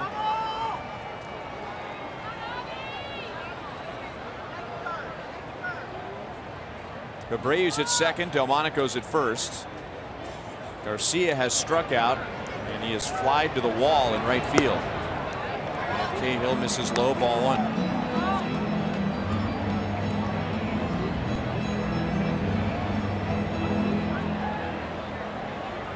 Since August 1st, Avisail Garcia is hitting .403. That's the highest in the major leagues.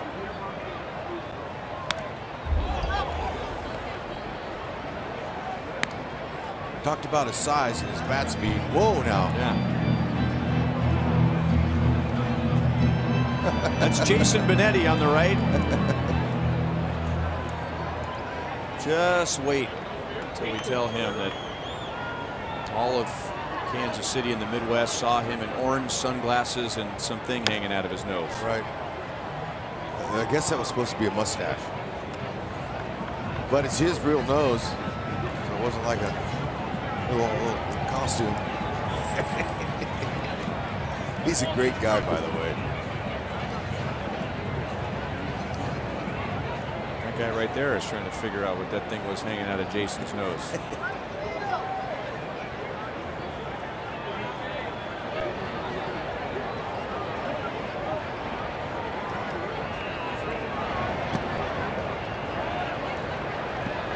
Two and two.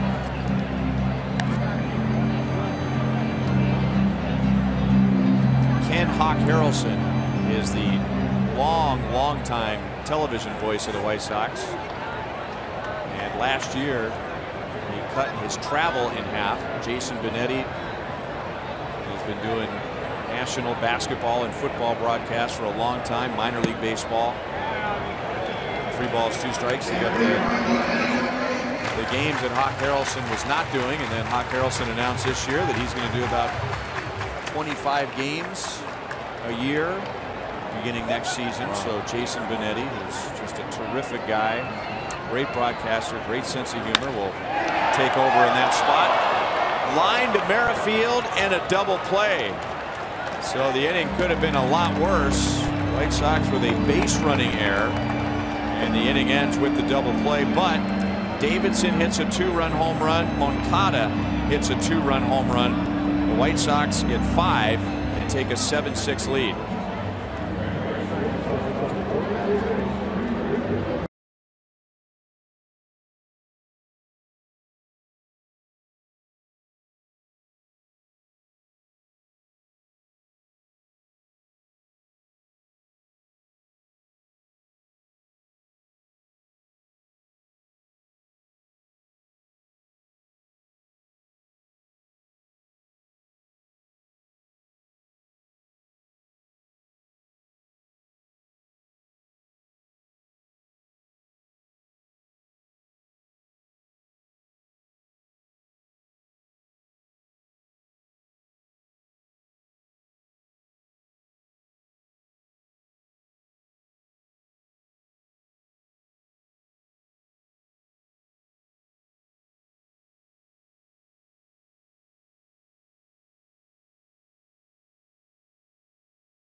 Guaranteed rate field in Chicago, and we are carrying the White Sox video feed, and the White Sox just got 5 in the bottom of the 4th inning to take a 7-6 lead. Chicago had a 2-0 lead, then the Royals scored 6 in the 3rd, so the Royals led 6-2 until the White Sox just got 5 in the 4th, so it's still just a 1-run game. It'll be Kane, Cabrera, and Hosmer against Reynaldo Lopez in the 5th inning. Lorenzo has an infield single. He's also reached on an error and scored a run. Yeah, now Lopez, he's saying, all right, look, my defense let me down, but my offense picked me up. Now I got the lead. I'll go out there and continue where it left off early the 2nd inning when he had a lead. 4 of the 6 runs he's allowed have been unearned. Kane lines it to deep left, and it's caught by Delmonico, who is positioned perfectly.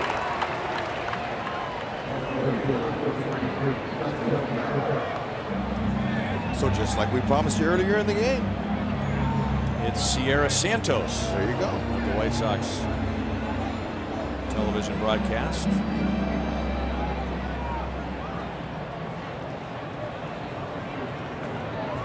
I'm just going to state the obvious. If there was a beauty contest between Sierra and Joel, I think Sierra would win. Maybe going out on a limb. That's not fair.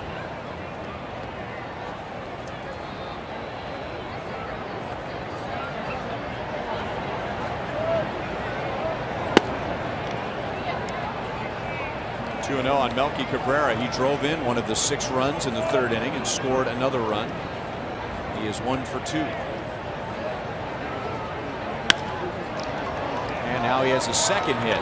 Delmonico cuts it off, holding Melky to a 1-out single. We just showed you Rick Renteria, the White Sox manager. We were talking about how he is a sympathetic figure in Chicago, and even Cubs fans who are still celebrating winning the World Series last year feel for Rick Renteria, who got his first full-time managing job in 2014. Didn't do anything wrong. It was a rebuild for them, but the Cubs saw an opportunity to hire Joe Madden when he was able to get out of his contract with Tampa Bay, and Rick Renteria was fired. And that was debated over and over during that offseason. Was that the right thing to do? Was that the wrong thing to do?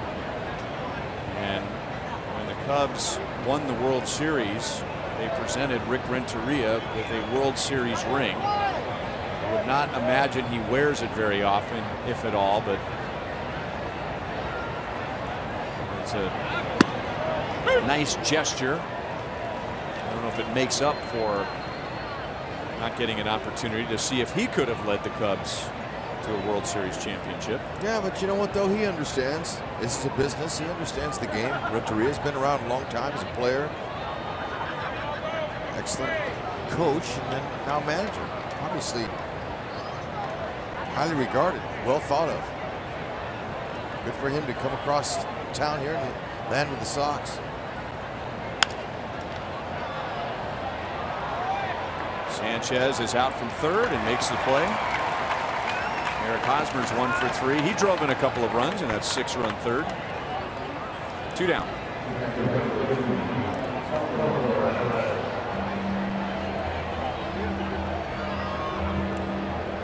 We are taking the White Sox television feed if you just join us.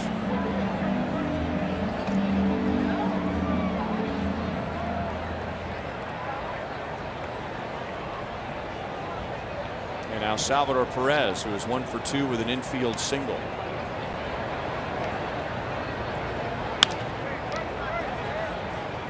I'm not saying I disagree with the official score, but if the official score had called Salvi's infield single an error, I don't think many would have argued that. It could have gone either way. It was definitely a misplay. So the White Sox committed 2 errors. They had a wild pitch and then that misplay in the Royals' 6-run third inning.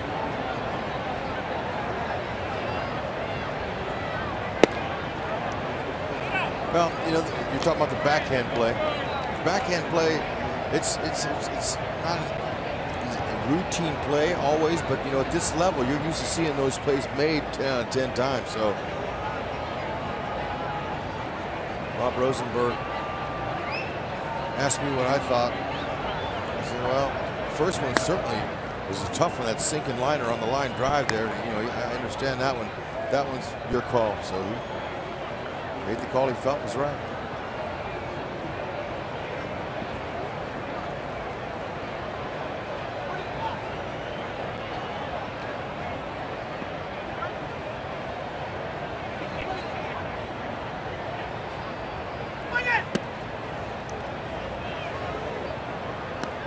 Three and one. Salvi's geared up for that heater. 3-1 right here. He's saying, bring it to me. And 400 straight away here, reachable. Any part, right field foul pole to the left can be reached by Salvi. So he can just think about straight on and have to jump out there and try to pull it.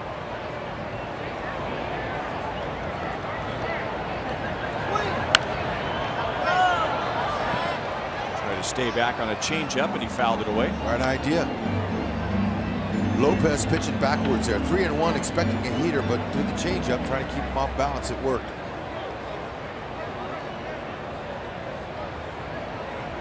Three and two, 2 outs. Melky beyond the run.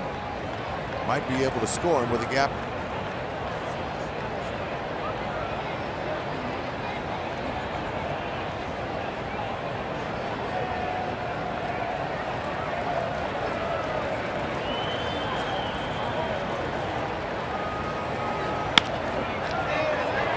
Down into left center field, and Melky will go first to third. Salvador Perez has a 2-hit game. Didn't quite hit it hard enough to get in the gap, but still got Melky to third base. Salvi right up on the plate, trying to get him in. Inside, trying to jam him. See a nice little coil up, load up the hips. Placed it perfectly.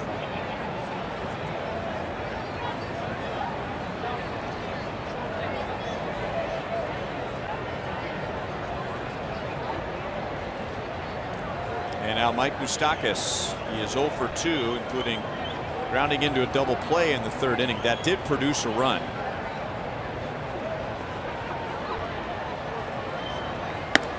A couple of pitches before that in the same at bat, he just missed a grand slam into the right field corner. Sure did. He'll take a 3-run shot here, though. Moose, I had a chance to talk to him earlier today about, playing through his soreness that he's having. I said, have you ever had to play through something like this before in your career? He said, no. Oh, Abreu using his glove as a shield. And fortunately for him, it's stuck in the glove. Tough luck, Moose. Man. Woo. That's what I said earlier. 1st and 3rd reaction positions, Moose. Sorry.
Led by 4, and there have been 2 big innings tonight. The Royals had a 6-run 3rd. The White Sox have had a 5-run 4th. Trevor Cahill came on in relief of Jason Hamill in the middle of that 5-run 4th inning. He got the last 2 outs and will stay on for the bottom of the 5th inning. Both teams have batted around in the game tonight. White Sox 7 runs on 9 hits. The Royals have 6 runs on 8 hits. And it's only the bottom of the 5th inning. Omar Narvaez, this is the 3rd time that he has led off an inning. And in the 2nd inning, he led off with a single and scored. And in the 4th inning, he led off with a double and scored.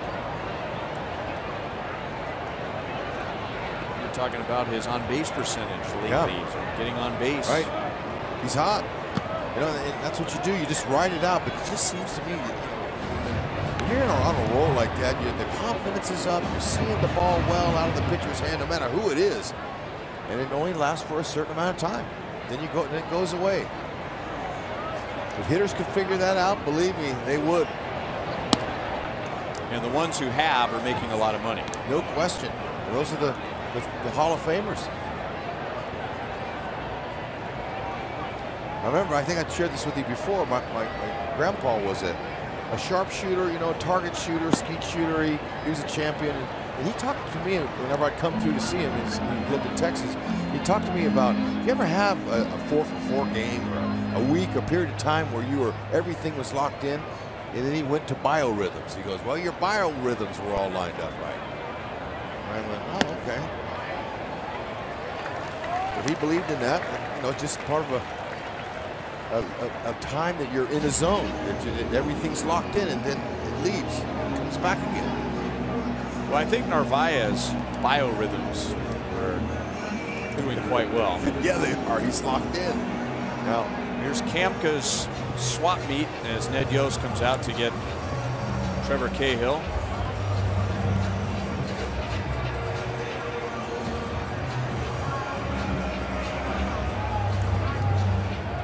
So Cahill got the last 2 outs of the 4th.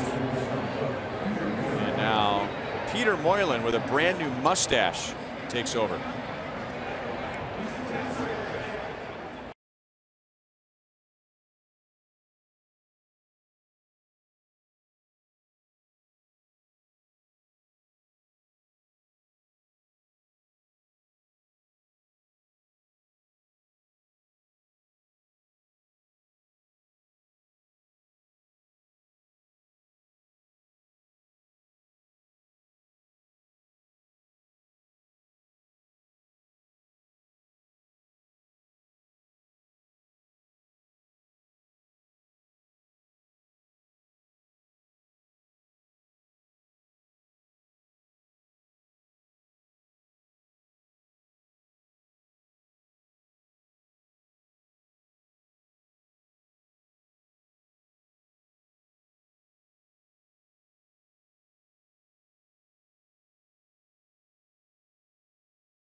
Well, we're not accustomed to seeing Peter Moylan this early in the game, coming on in the 5th.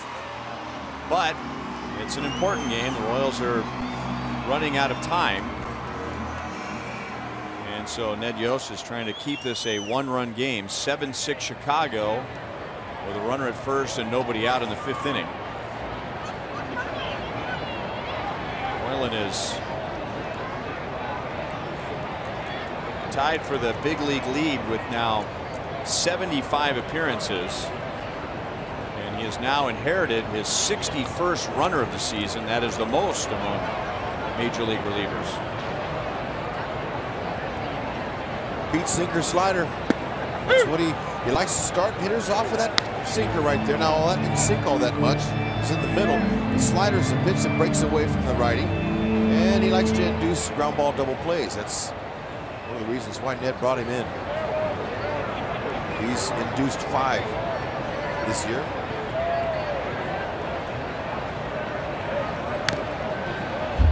Oh, 2.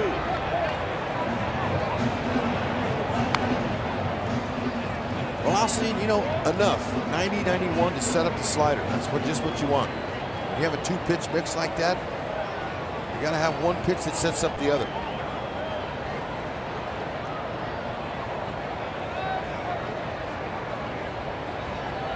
Anderson's been on base twice and scored twice. Escobar onto the grass for the first out. Narvaez is back to first.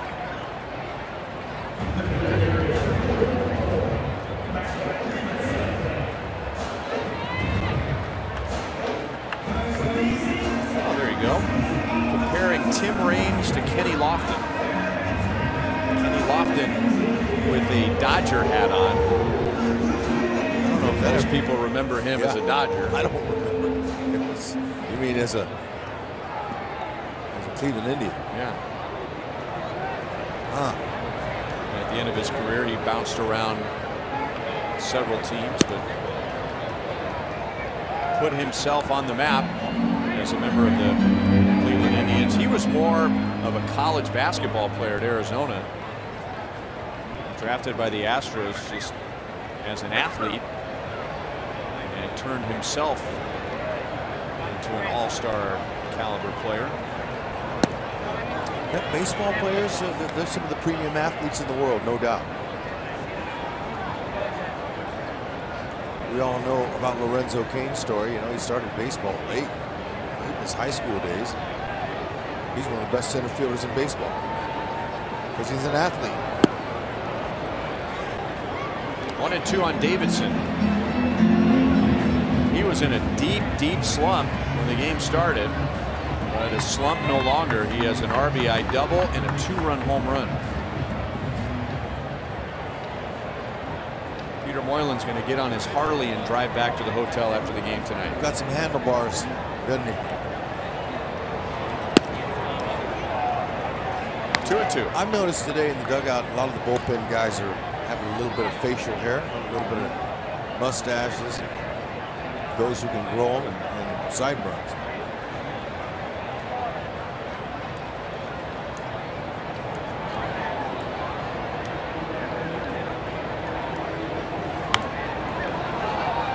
Still 2-2.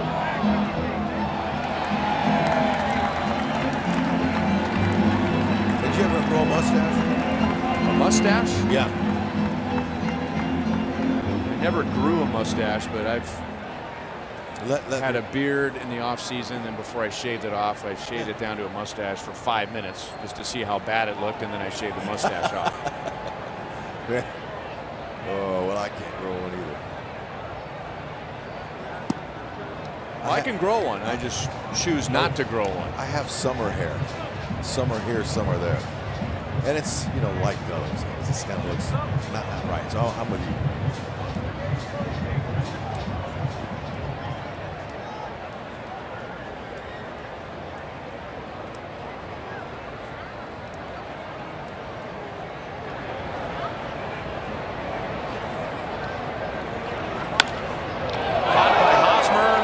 Double play.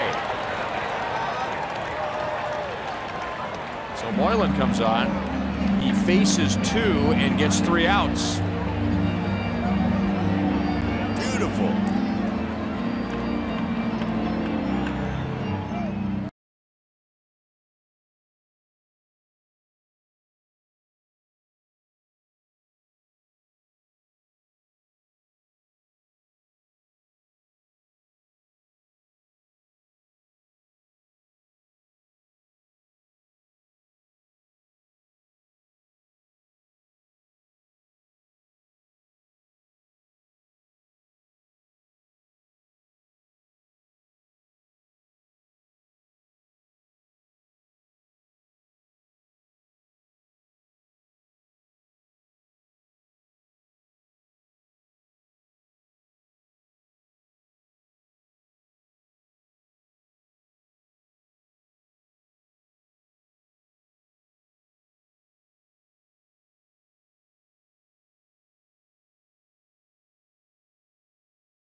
Broadcast with the White Sox video feed. We had technical difficulties in Chicago, so our friends over on the White Sox broadcast have allowed us to use their video feed with our audio, and fans here in Chicago, just like all around the country, are thinking about everyone in Mexico and in Puerto Rico who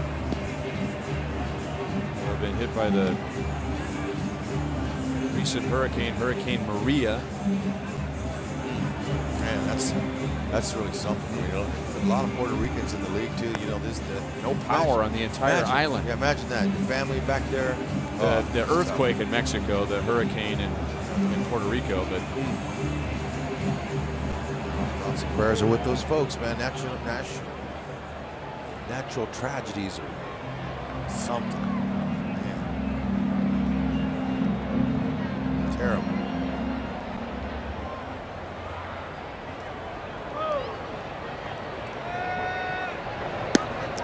Moss takes a breaking ball down and in. Moss has popped to third and grounded out to second.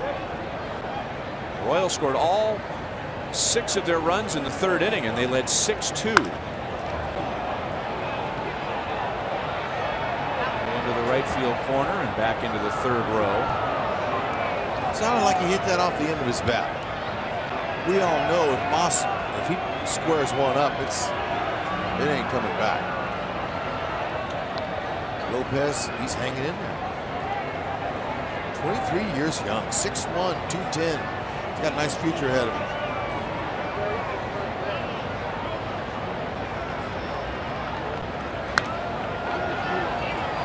Ball and 2 strikes.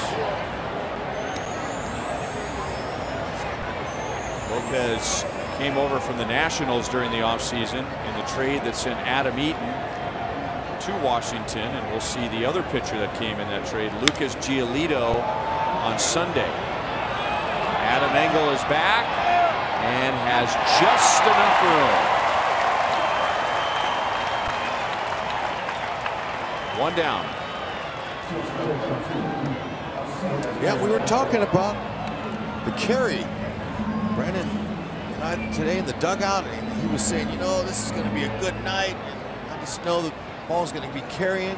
And, you know, he didn't hit that one great, but certainly some of these balls that have been hit to the wall and caught tonight usually are out of here.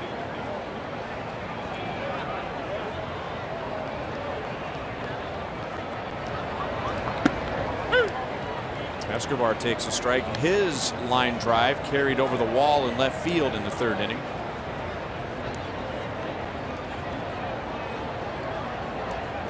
That was the beginning of the 6-run inning. And the White Sox in the 4th scored 5.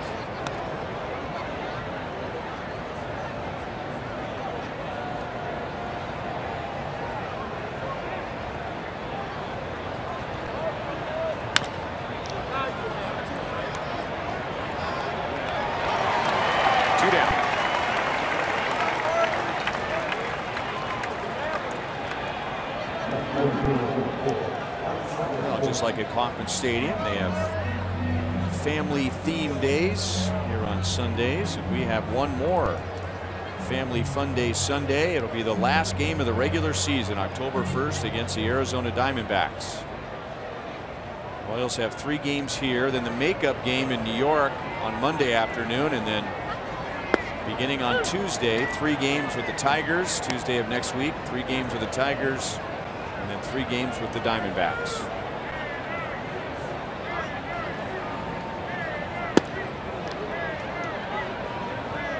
Minnesota, by the way, they lead at Detroit 6-3 in the top of the 9th inning. Alex with a drive into right field. That'll go to the fence. He is 1 for 3 in the tying runs at second base.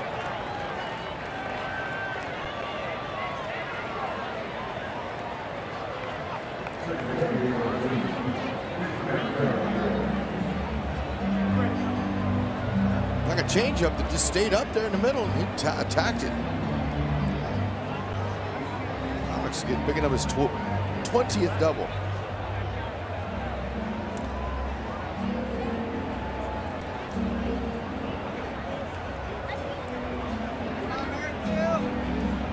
Lopez has had 90 pitches.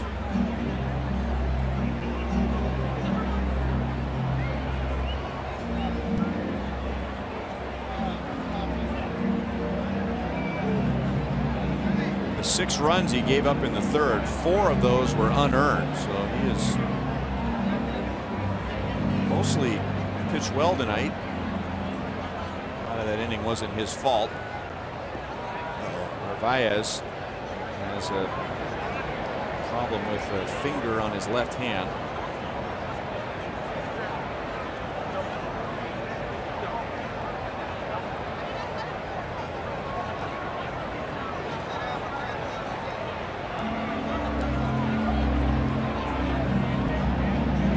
Alex scored, but that base hit is now hit safely in 13 of his last 16 games. Hoping to finish strong. His overall overall batting average is now up over 210. And when the shower turns on for that little girl, that sets a stadium record for the latest date that somebody has been in that shower. September the 22nd. There's no way in years past this late at night in late September in Chicago that someone is going to be shirtless taking a shower, but it was 93 in Chicago today, and it's still warm and muggy. Yeah. Hey, way to cool off. Anyway, Herm Schneider, the head athletic trainer there, next year will be his 40th year as the head athletic trainer. He's seen some baseball, hasn't he? And look at him. Good shape.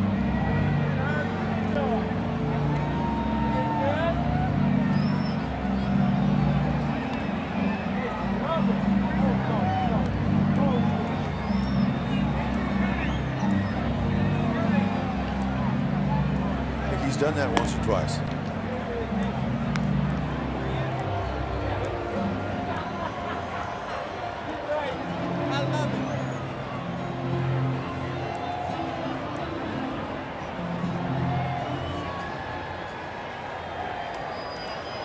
Alex's follow through or his bat that hit Narvaez on his left hand. You would think that their television would show that, but they didn't.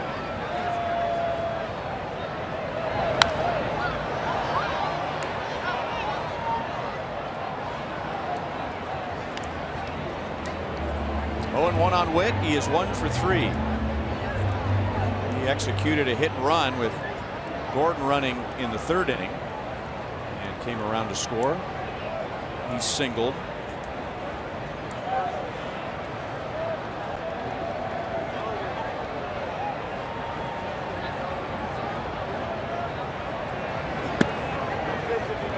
A little bit outside. 1 ball, 1 strike.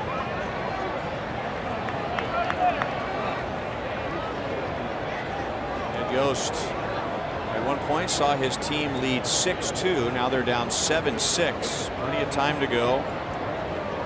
He had to go to his bullpen in the 4th inning tonight. Fouled off of Narvaez. 1 ball and 2 strikes. Whitley, 327 hitter with a runner in scoring position. There's 2 outs. A little 2-out light. Let's see if we can get him in.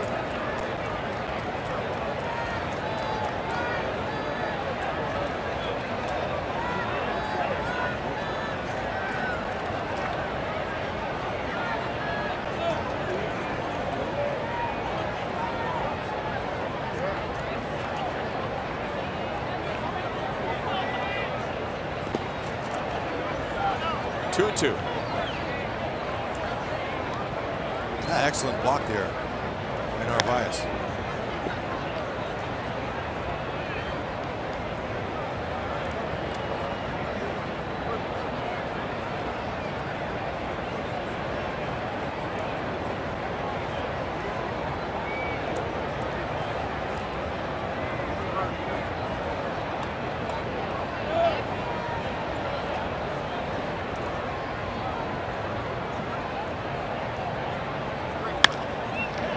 Base hit right field. Here comes Alex around 3rd. Garcia doesn't have a long throw from right, and it's in plenty of time.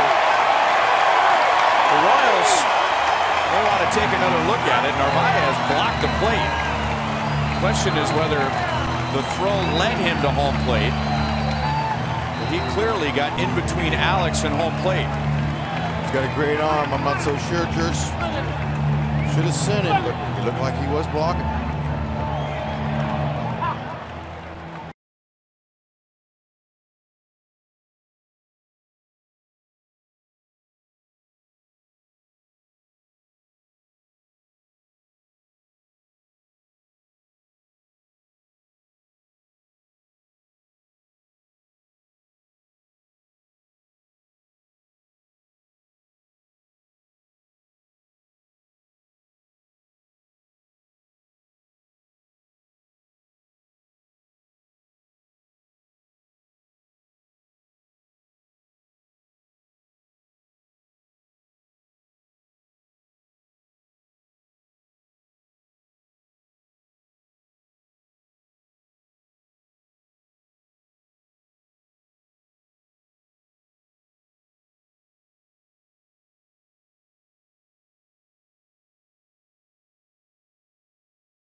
is Hispanic Heritage Month.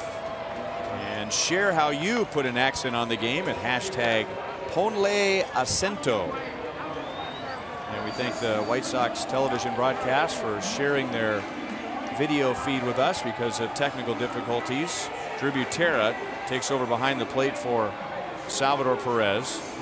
Salvi the last couple of days have been having more painful swings at the plate. He has also taken 2 foul balls off of his leg and another one off of his mask. So Drew will catch the bottom of the 6th, and the White Sox will have their 9 1-2 hitters coming up.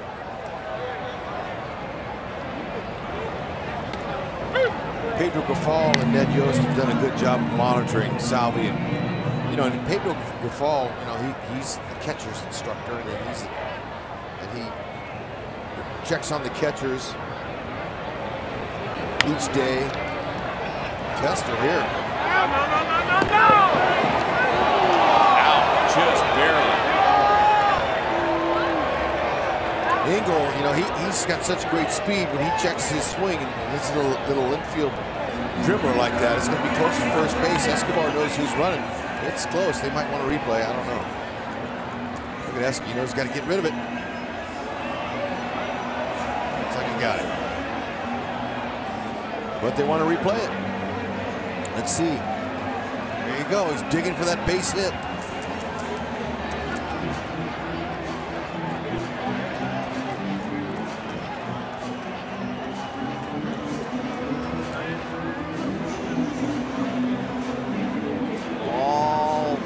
Contacts a glove there. Foot doesn't look like it hit the bag yet, does it? No, and it's not conclusive enough to overturn it, in my opinion. But that's what you do. You hustle, you play hard, you run the ball out. And when you do that time and time again, that infielder, he's going to shorten up at times, and he's going to give up some ground, a chance for you to hit the ball by him when he comes in. Like that, when he plays you like that, because if you're fast and you hustle all the time, it's a good reputation. He needs all that he can get. He's out.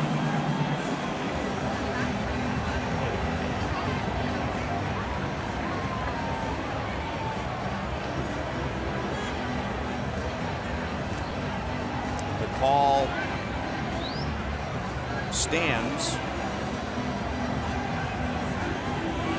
Now Ned Yost will come and get Peter Moylan. So Moylan faces 3 but gets 4 outs thanks to the line drive double play in the 5th inning. And with 1 out in the 6th, Ryan Buchter takes over.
Game at MLB.TV Premium. Blackout restrictions do apply. Ryan Buchter will take over with 1 out in the bottom of the 6th inning. He is the 4th Royals pitcher tonight.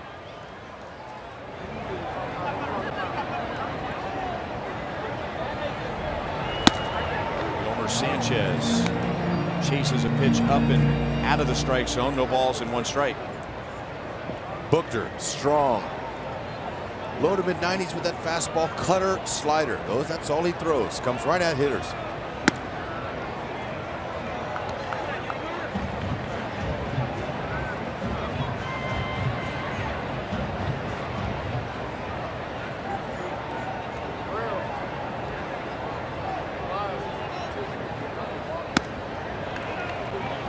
Didn't take long. 3 pitches and down goes Sanchez. 2 down in the 6th inning.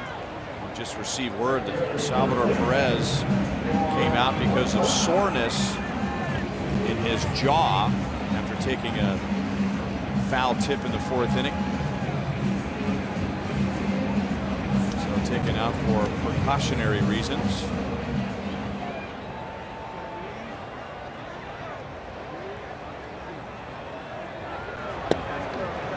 Mokata, you saw his home run back in the 4th inning. That capped a 5-run 4th for the White Sox. Royals led 6-2 going into the bottom of the 4th, and the White Sox scored 5. Mokata hits it hard, but he's way out in front.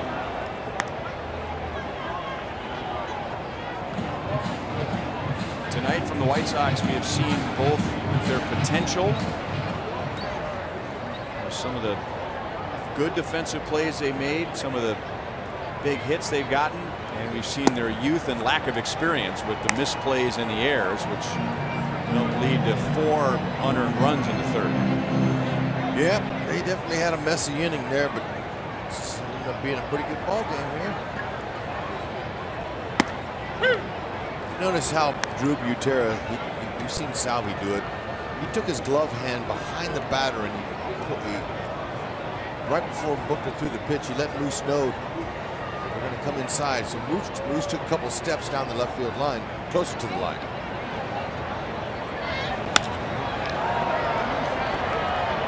Well, he runs to the right field line, and he's got it. So Moylan and Booker combined for a 1-2-3 bottom of the 6th.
Here's the White Sox television broadcast fan cam before the game.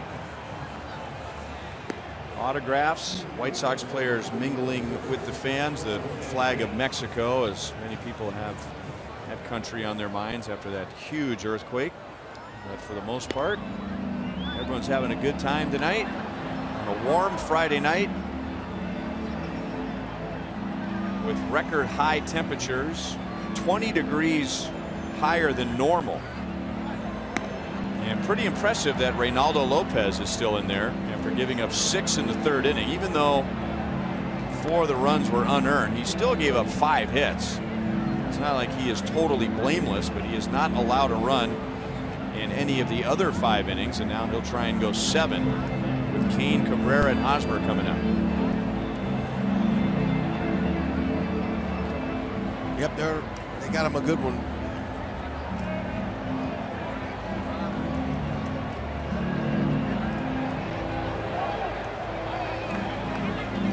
I'm sure if you ask Mike Jerschley, he'll tell you might have just held Alex because Locane was coming up and Haas, you know, that last out there, Whitley's base hit to right field.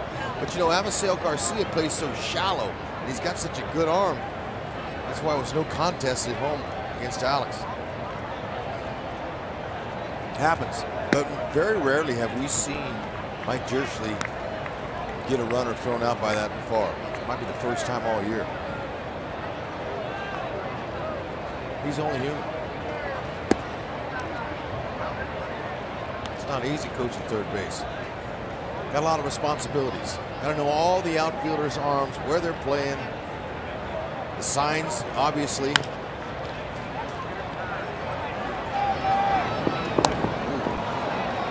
Stretches into foul territory. And a high throw from Sanchez, 1 down in the 7th.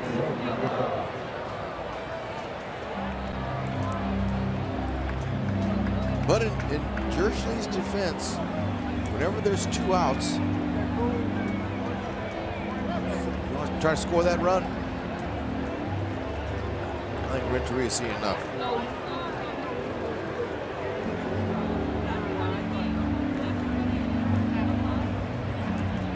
So he was worried about Kane and wanted Lopez to face him to get the first out, and now he'll bring on the lefty Aaron Bummer.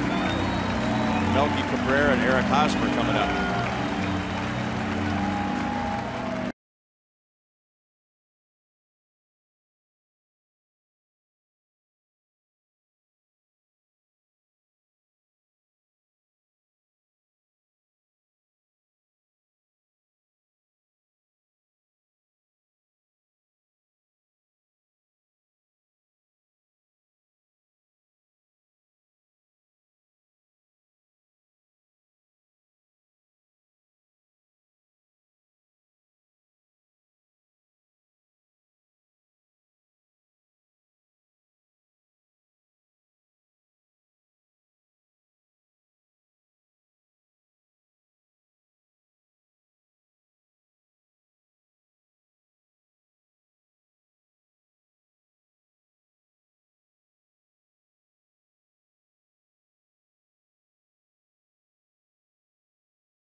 Royals baseball from Chicago. We had technical difficulties earlier tonight, which prevented us from using our usual Fox Sports Kansas City feed. So we thank White Sox Television for sharing their video with us.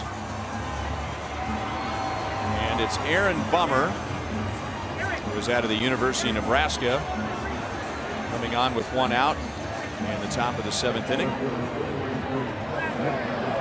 Made his big league debut just a couple of months ago. And he'll get Melky Cabrera as a right-hand batter, and after him Eric Hosmer. Fastball for a strike.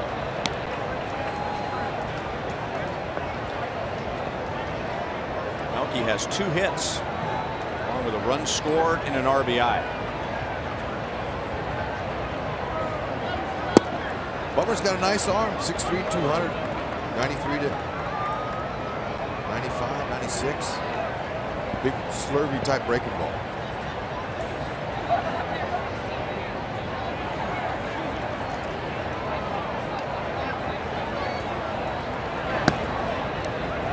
2-1. Now a little school session going on here with Donnie Cooper. Cooper's great. He's got a New York accent. He's fun to talk to. It's a foul ball.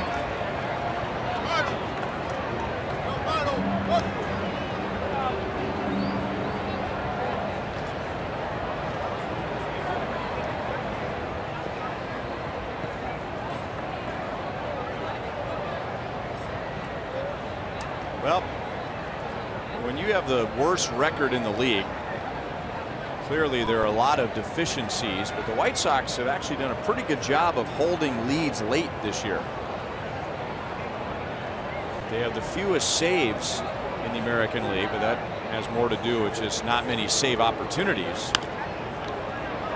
But holding leads in the 7th, 8th, and 9th innings, all things considered, they've done a good job. And Bummer's trying to hold it for Lopez, who goes 6 1/3. He gives up 10 hits, 6 runs, only 2 were earned.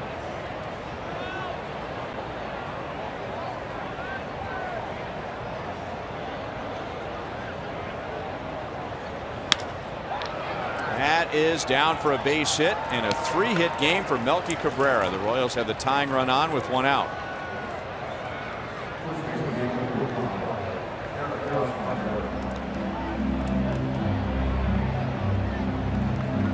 Melky fought that baby off. It was one inside. Good level swing. Got it down. Melky coming in, hitting 288. He's wanting to push that average up over 290. Eric Hosmer had a 2-run single and a run scored in the Royals' 6-run third.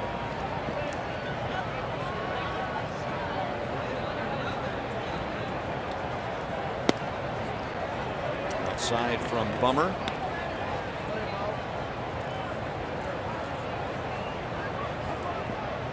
Hosmer been good against lefties all year long. He's been up around the 290s, but he's at 286 now. 5 home runs out of his 24 against the lefty.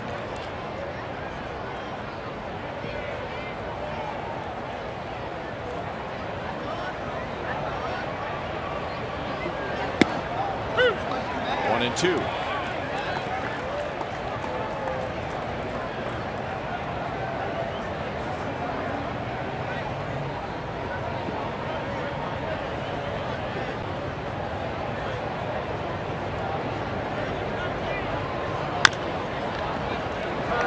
Sanchez one hop to the shortstop, and Hosmer is called out. The Royals say, hang on a second. The whole Royals dugout jumped when he was called out. It looked like to me Hos beat him. Hosmer took his elbow pad off and his helmet.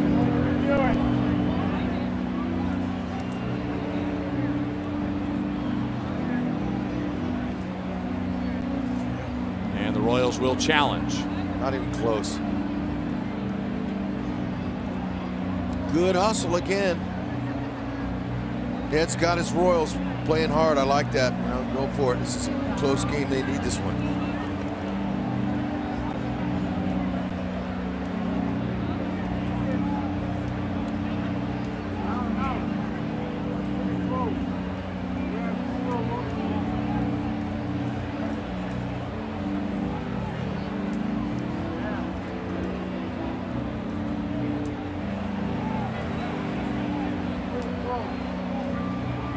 Minnesota's up 6-3 in the 9th on the Tigers.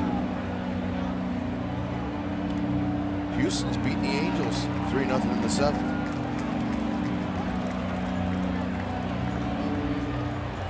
So Hosmer safe and at first base with 2 down. Juvi Terra comes up for the first time.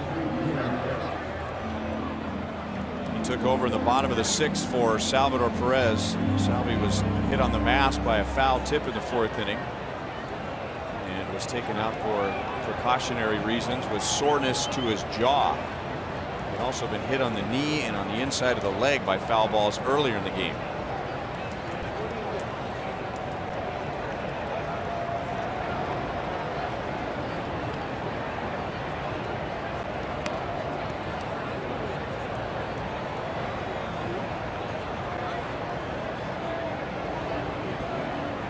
now Minnesota has won. So the Royals are down 4 games in the wild card. And Sanchez gets Butera. It is stretch time in Chicago. The Royals are down by 1.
The Royals and the White Sox tomorrow. If you're one of the first 20,000 fans, you can get a White Sox soccer jersey.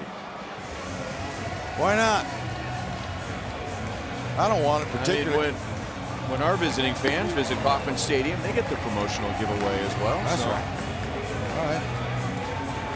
Kelvin Herrera will get the bottom of the 7th inning. Cleanly shaven Kelvin Herrera. That's right.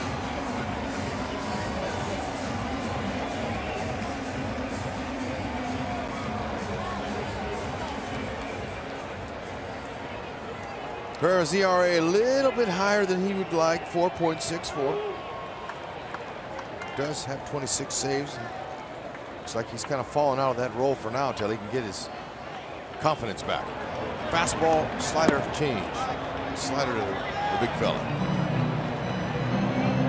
Jose Abreu. 2 hits, and his double is his 78th extra base hit. Only Jose Ramirez has more in the American League. We mentioned this milestone coming up for him when the White Sox were in Chicago, and now he's even closer.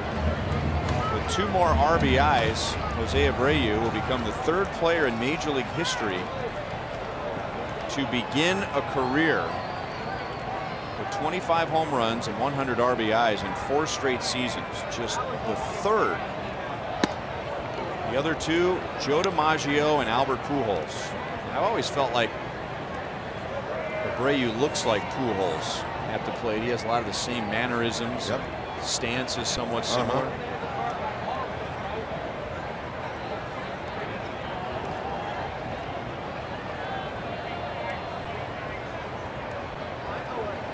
It's a good guy to emulate. Sure is. Now I wonder if he can emulate his nickname. I mean, Albert was the machine. I don't know what his teammates call him. I don't know if he has a nickname or not. Try it out. Check it out. Well, the way he hit home runs in Cuba, he was known as the Cuban Barry Bonds. Okay. It's another not so bad hitter to be compared to, although he's a right-hand batter.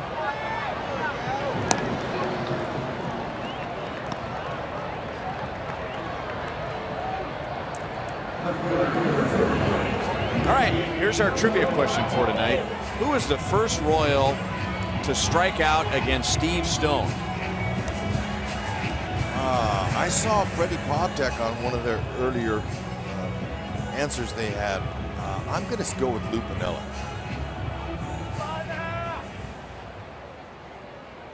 Amos could be there. Well, that's why he's one of the choices.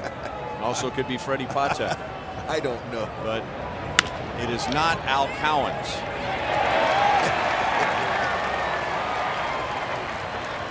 Now, Lou Piniella was not a Royal for very long, even though he was Rookie of the Year.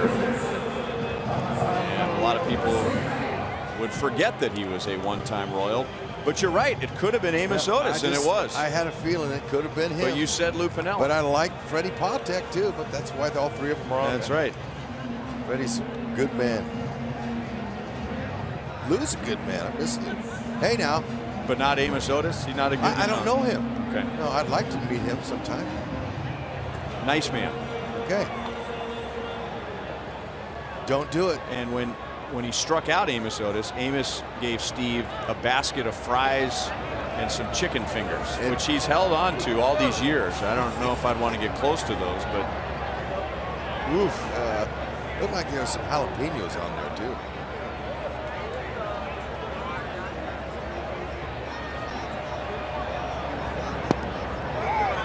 That ball got away from Butera. And Delmonico moves up to second base. That'll be a pass ball.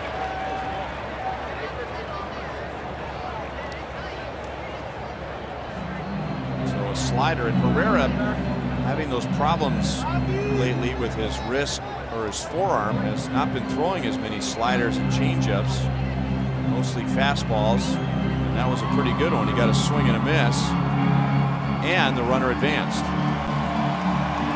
Well, when that batter swings that bat, and lots of times that ball is getting there at the same time, you know, the swing path goes through the vision of the catcher. So I'm going to say Drew didn't see it very well, obviously.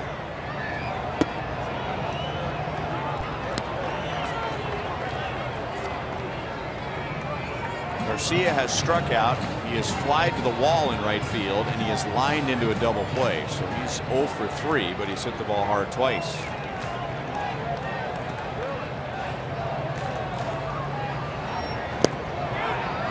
That's a swing. 1-2. Didn't even need an appeal from Paul Emmel, the first base umpire. Having a conversation with Herrera in Toronto yesterday before they stretched, sat there with him. I said, has it been, what's been the most difficult part of your season this year? And are you learning something from all this? He goes, man, I thought I was going to just mow him down as a closer. It's a lot harder than I thought it was. Ooh, now Drew takes one off the mask, and that may have also gotten home plate umpire Brian O'Nora.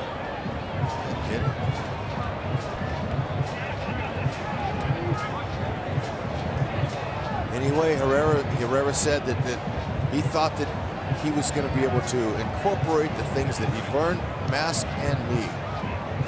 Incorporate the things that he learned from Greg Holland, watching him, from Wade Davis, that he felt like he was ready for that opportunity. And obviously he said he's not. Now he told me that he believes that he can be a successful closer, but he's just getting through his first year and he's figured some things out.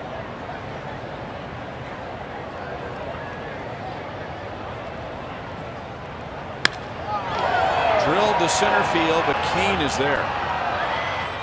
So Herrera had some bad luck with the pass ball, and now some good luck with a ball hit right on the nose, right to Kane. And Garcia's had tough luck 0 for 4.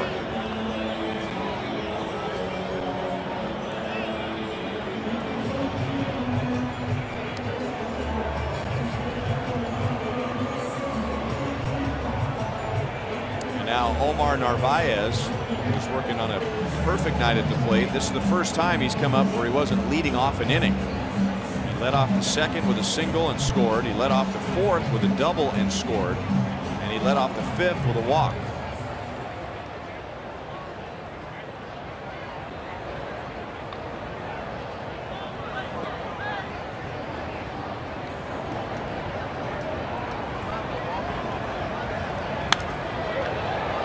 swing on a fastball.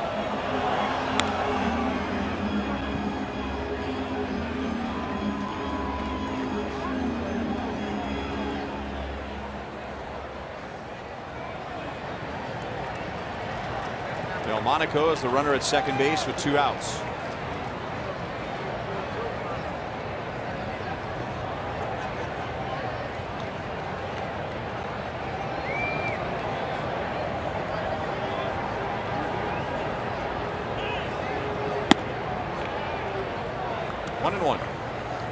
So I asked him, why were you so successful in the 8th inning, 7th and 8th inning during the championship runs in 14 and 15? You were brilliant.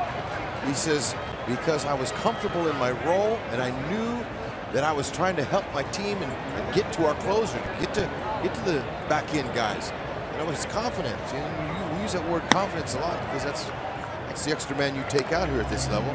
In order to have success, you got to have confidence. But this is a good learning year for Pereira. Figuring some things out. Got the stuff. Stuff is great.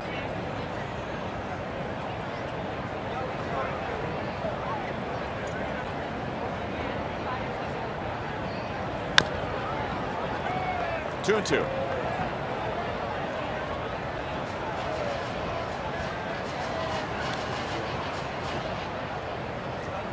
100 miles an hour that last ball was thrown, according to their gun.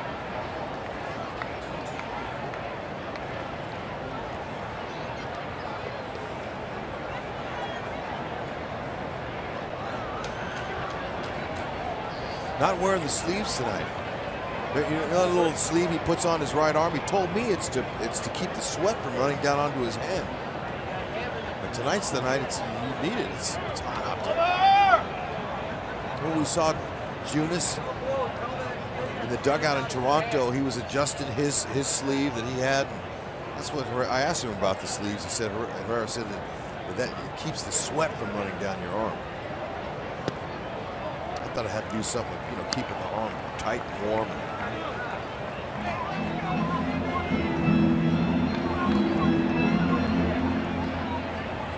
Let's check out the foul ball off Gutierrez' mask and off O'Nora's left leg, left knee.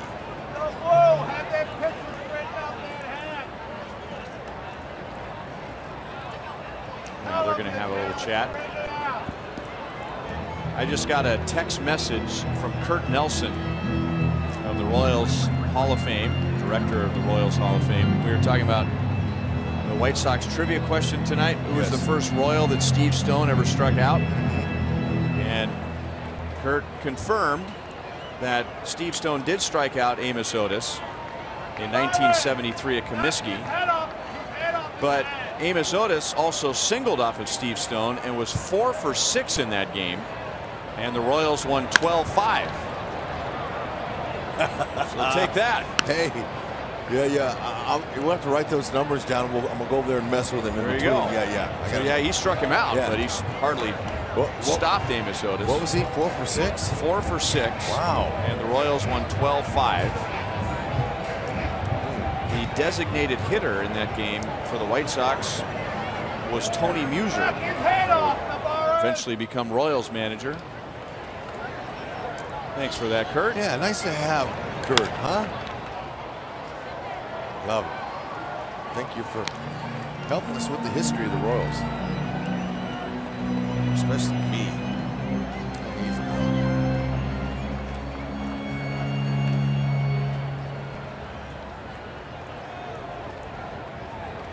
With 1 out, Delmonico singled. He went to second on a pass ball, and now 2 down.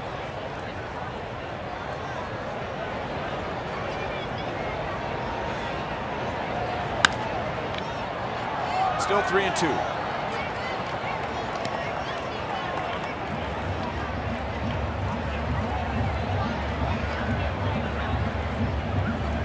Wouldn't expect to see that when we looked at the schedule in April. Okay, we're going to be in Chicago on September the 22nd, 23rd, and 24th. Bring at least a light jacket, maybe even more, but it is hot here. back to Herrera. And the White Sox are scoreless in the bottom of the 7th. Royals are down by 1.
In the 8th inning, 7-6.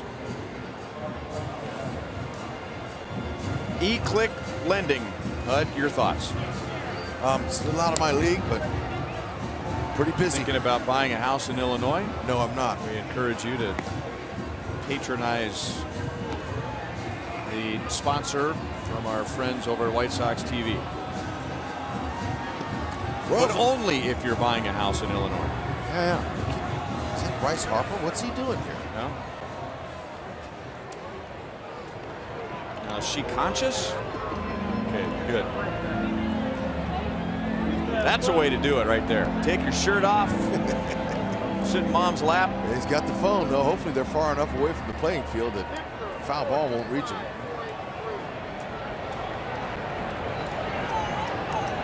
Aaron Bummer recorded the last 2 outs of the 7th inning. And now with Moustakas and Moss coming up. They'll stay on. Moustakas is 0 for 3, but he has 2 hard hit outs.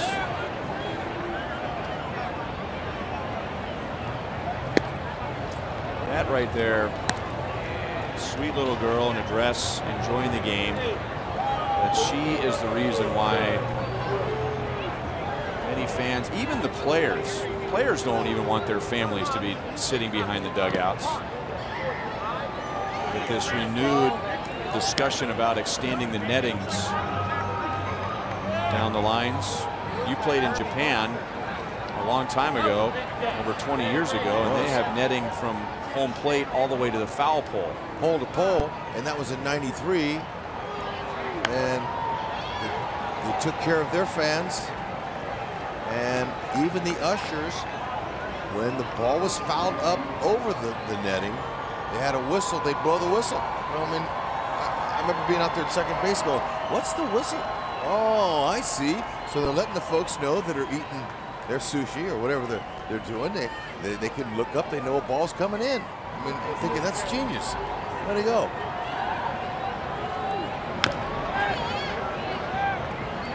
Ouch, that hurt him. Off of Moose's foot. Moose was telling me anyway about playing with pain this year. He said that, man, it's no fun.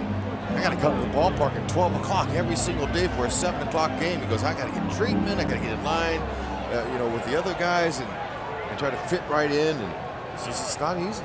It's tough. Grinding it out. I asked him about the slide that happened when the guy slid into his leg at third base, and he goes, you know, that play happens once a year, maybe. And it just happened to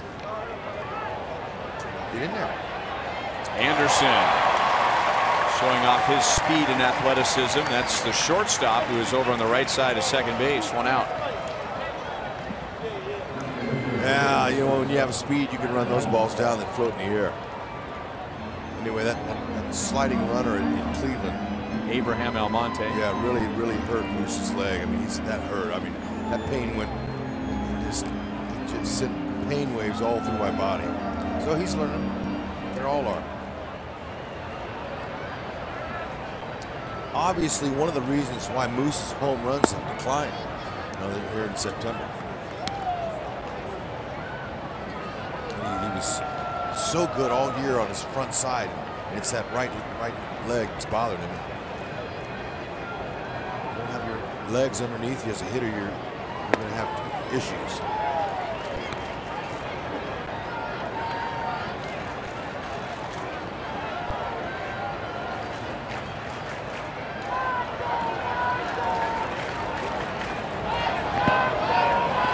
Two on Moss. Brought this up last inning. The White Sox are 30 games under 500. They are 61-91. That's the worst record in the American League. So you figure there's a lot of blown saves involved, right? Wrong. When they take a lead into the 8th inning, they are 49-4. Moss is down on strikes. 2 away in the 8th inning.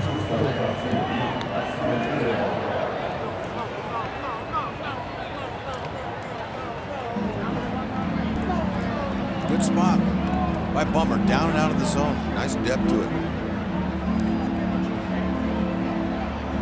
There's Al Albuquerque, who spent some time with the Royals earlier this year. He'll come on and face Escobar with 2 outs and nobody on.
Well, if you're here in Chicago, that's when Bears pregame live comes on. But we'll tell you, if you didn't know already, that the 2-0 Chiefs will be at the Chargers, who are 0-2, the Los Angeles Chargers. Try to get used to that. Good matchup for us. Like our chances. The Bears are 0-2, and they're hosting the Steelers. So I expect we're going to see a lot of black and gold around here on Sunday. Called to the pin. Al Albuquerque, fastball slider. 16 games this year. ERA, not too shabby. Throws hard. Slider's his main pitch. Hasn't allowed a home run yet.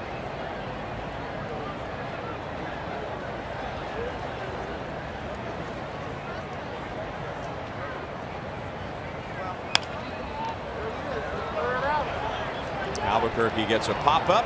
Anderson makes the play. And we go to the bottom of the 8th inning. It is still 7-6 Chicago.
That has been our score since the bottom of the 4th inning.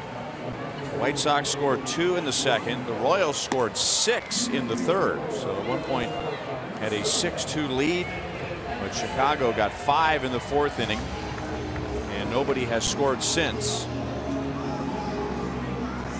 And now in the bottom of the 8th inning, it'll be the lower 3rd of the White Sox order. Anderson, Davidson, and Engel. And Joakim Soria will pitch the bottom of the 8th inning. He is pitcher number 6 for the Royals tonight. Jason Hamill went 3 1/3. He was responsible for all 7 runs. Trevor Cahill pitched 2 1/3, or 2/3, I should say. Peter Moylan an inning and a third. Ryan Buchter 2/3. Kelvin Herrera 1 inning. Strike 1 on Anderson. He has 2 runs scored and an RBI.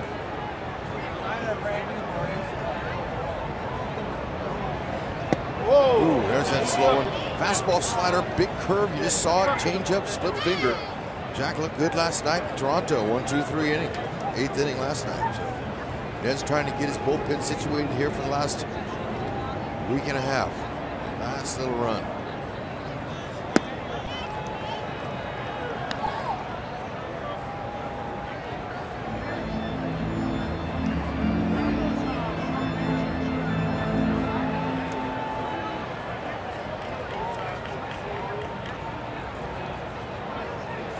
That's a good sign for a young player that he is getting stronger later in the year.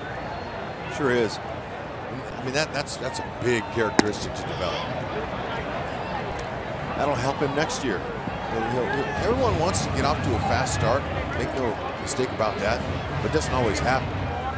But when you endure a 6-month major league season and it's your first full season, you learn a lot. You grow up a lot. You mature so quickly. Good spot by Jack. I mean, he's painting the moment.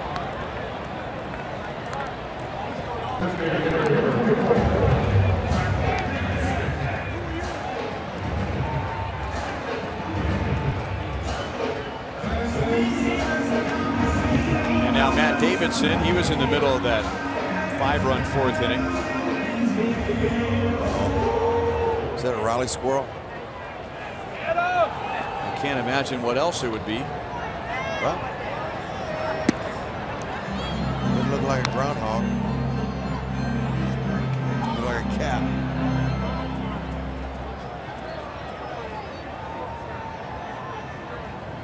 I don't think that's in the White Sox dugout. What is it in the? I think it was it's right in front of the camera. Yeah. Now, for those of you typically watching us on Fox Sports Kansas City, and a little different look tonight, we are using the White Sox television feed because of technical difficulties. We're grateful for that. It's been very helpful tonight.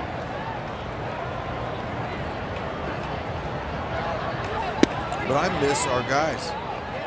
I miss our talent. Our director, Steve Kurtenbach. He's still down there. Yeah, but they're not giving the shots that we usually are used to seeing.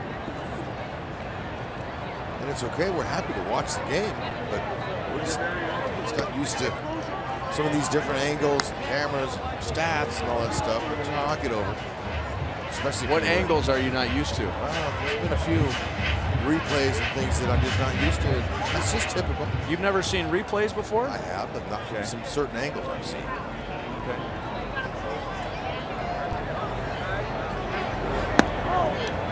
And I can't tell them where we want to go. You know, you got 2 buttons up here. You got a talkback button that talks to the truck. It says, "Hey, you can still talk to can those I get a guys. shot?" Yeah, but they don't have any power to get me the shot that I want. So they spoiled me rotten. Well, let's try. What do you want to see right now? Okay. Just say it over the air. You don't have to say it. Just I want to see the bullpens. Who's active? We're getting late in the game here. Want to see what's going on. 1-run game. Well, nobody's up in the Royals pen, but how about the White Sox pen? all right. Well, maybe we'll see the White Sox pen. Okay, let's see. All right. Royals fan, we'll take that. Okay. See, but I'd get on my talkback, I'd say, "Hey, give me a shot of the pen," and they would go right to the bullpen. And I'd be ready, you know, and formulate my thoughts, which doesn't take very long. Shallow thoughts.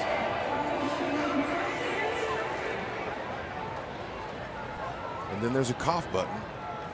So you can't hear a sneeze or cough. Right, which still works. It does. That works good.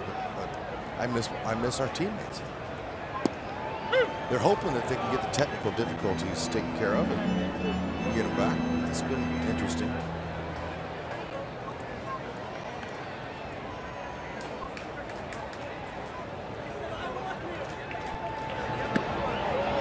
It is 0-2 on Engel.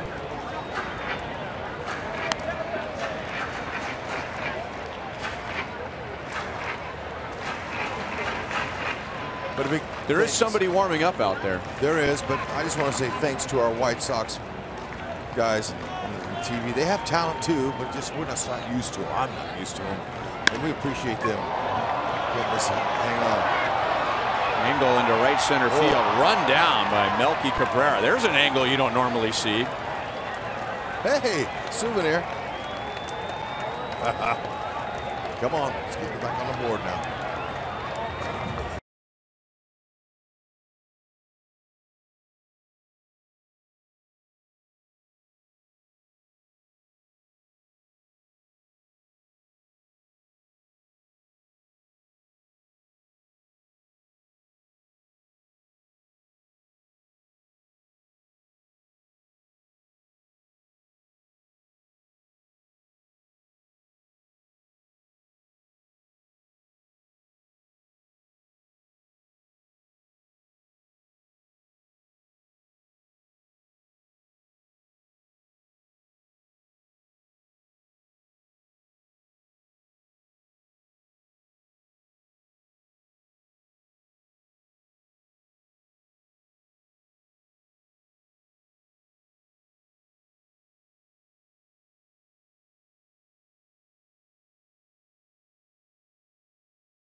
Ninth inning. Just like we promised you earlier in the game, it's Miller time. Brought to you by Miller Lite. That home run, we would not normally show that, but that has how the White Sox have gotten on the board. Moncada. What a bomb that was. Dead center field. This young man, watch out. He's going to be good. Juan Minaya is 5 out of 6 in save opportunities. And he'll get Alex Gordon, Whit Merrifield, and Lorenzo Cain in the 9th inning. Minaya originally out of the Astros organization. Took him a while to get to the big leagues because of control issues in the minor leagues, and now during the rebuild he's getting a chance to show whether he can close out big league games or not. Picked up his 5th last night in Houston. He's got stuff, that's for sure. 93 to 98. Got the power fastball, slider curve. And you like for your closer to have stuff that is swing and miss stuff. That's why you don't see too many soft tossing closers. You like to see those guys at the end of the game that bring it mid to upper 90s and try to get the strikeouts and finish games off quickly. That's the whole idea. Doesn't always happen.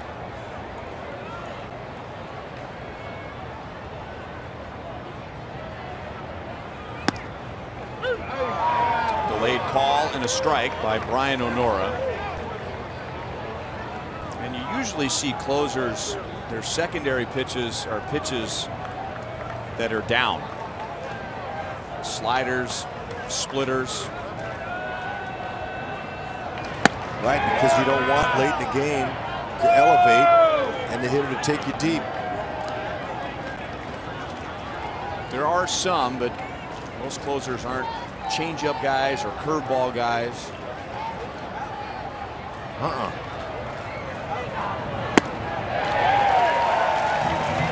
One down in the 9th inning. Our Hall of Famer, Jeff Montgomery, he's a 4-pitch mix closer. So it can be done, but you have to have a certain mountain presence to pull that off.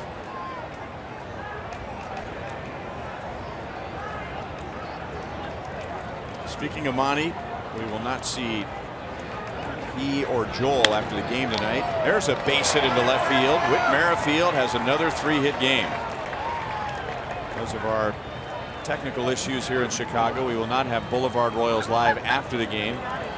But we expect everything will be fixed before tomorrow night's game and have Price Chopper Royals live preceding Game 2 between the Royals and the White Sox.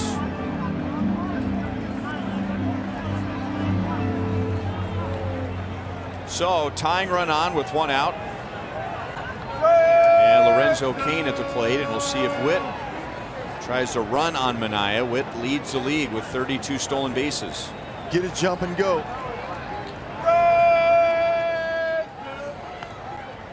Manaea, he's new closer. Most closers don't care about base runners because they have the confidence to get the hitter out, the hitters. And those young closers that take their mind off of that hitter, especially where the Royals are in the order here, getting towards the meat, could get in trouble. You worry about the runner, you leave a cookie out over, next thing you know, the Royals got a lead, they hit a 2-run bomb.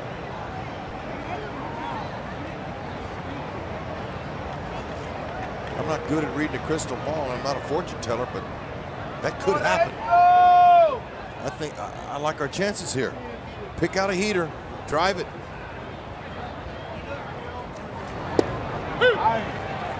Showing bunt. I don't think he's going to bunt, but maybe trying to help Whit steal second base.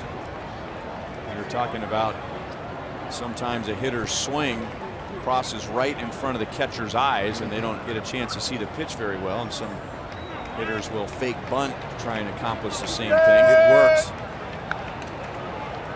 It works. Locaine really didn't get the bat head out there though. If you're going to do that, just get that head out. Don't just kind of, you know, fake like you're going to bunt. Get it out there, and that works. But Locaine might put it in that home run here. See if we can bust it. 1 ball, 1 strike. Or just get on base any way you can. Keep the line moving. Whit doing a good enough job right now, just distracting Manaea. Manaea's worried about him over there.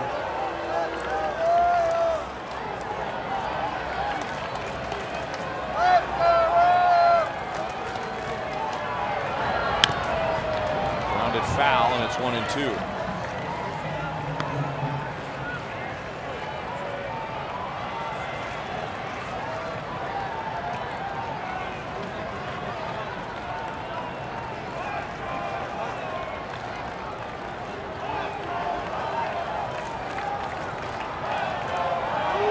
The Royals have not scored since they got 6, all 6 in the 3rd inning.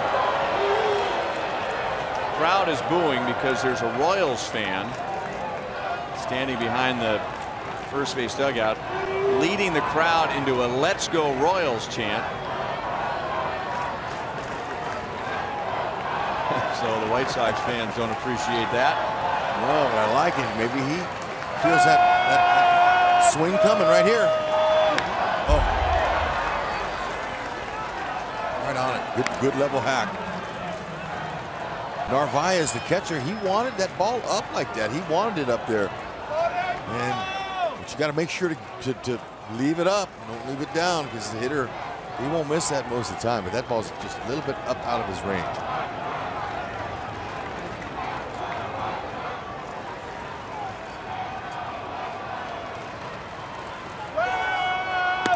Whit started to go and stopped, so Narvaez tried to pick him off, but he only took one step towards second base. Or two. Realized he didn't have the jump that he needed.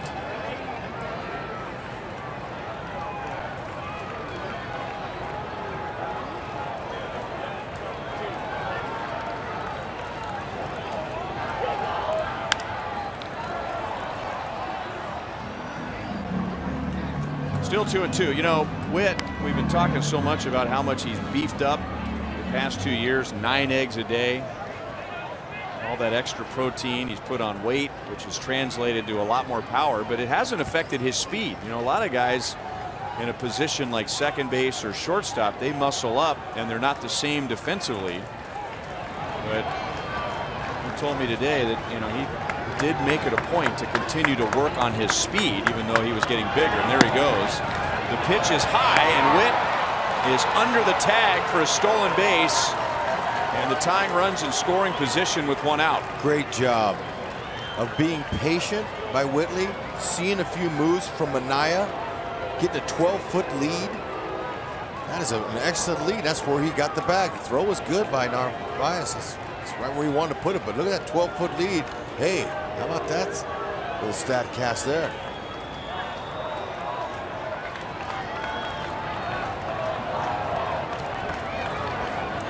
And 2 on Kane.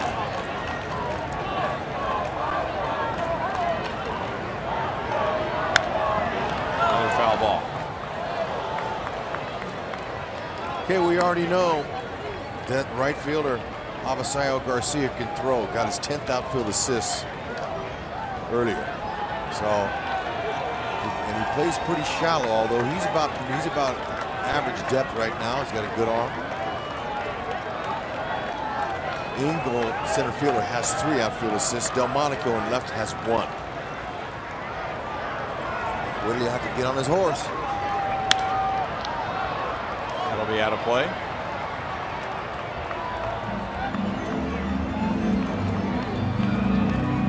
Seeing a lot of pitches is Lorenzo Cain. I like it here. Narvaez, a little chat right now, just to kind of tell him, hey, look, you know, keep staying on the edges. Mistake.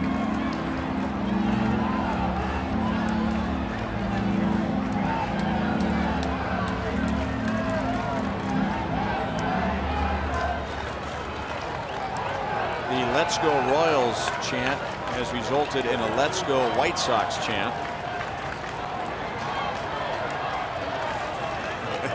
So those little guys are into it, sitting in the first row. Base hit right field. Witt will be waved home as Garcia bobbled. Throw out at home plate. And now Kane into second. He's out. That ends the game for now. The Royals are saying, hang on a second.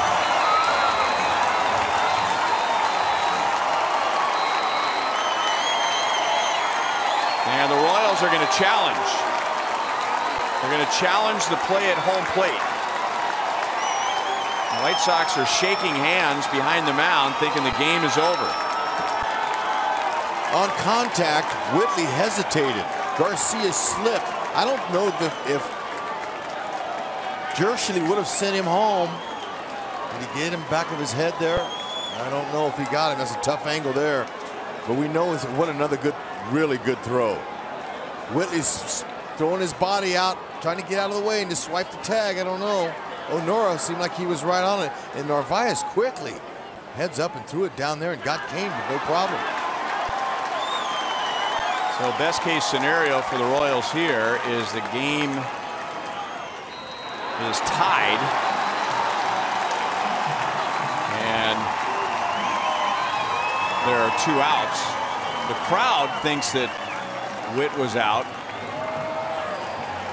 The White Sox dugout, they're clapping their hands. They think the game is over. The guys from the bullpen are walking in, and he's out. They're both out, and the game is over. So 9-2, 3-6. double play to end the game, and the Royals make 2 outs at home plate tonight. So somewhere there, the umpire in New York either saw contact or didn't see enough to prove that there was not any contact, and that's how the game ends. So the Royals, in dramatic fashion, lose tonight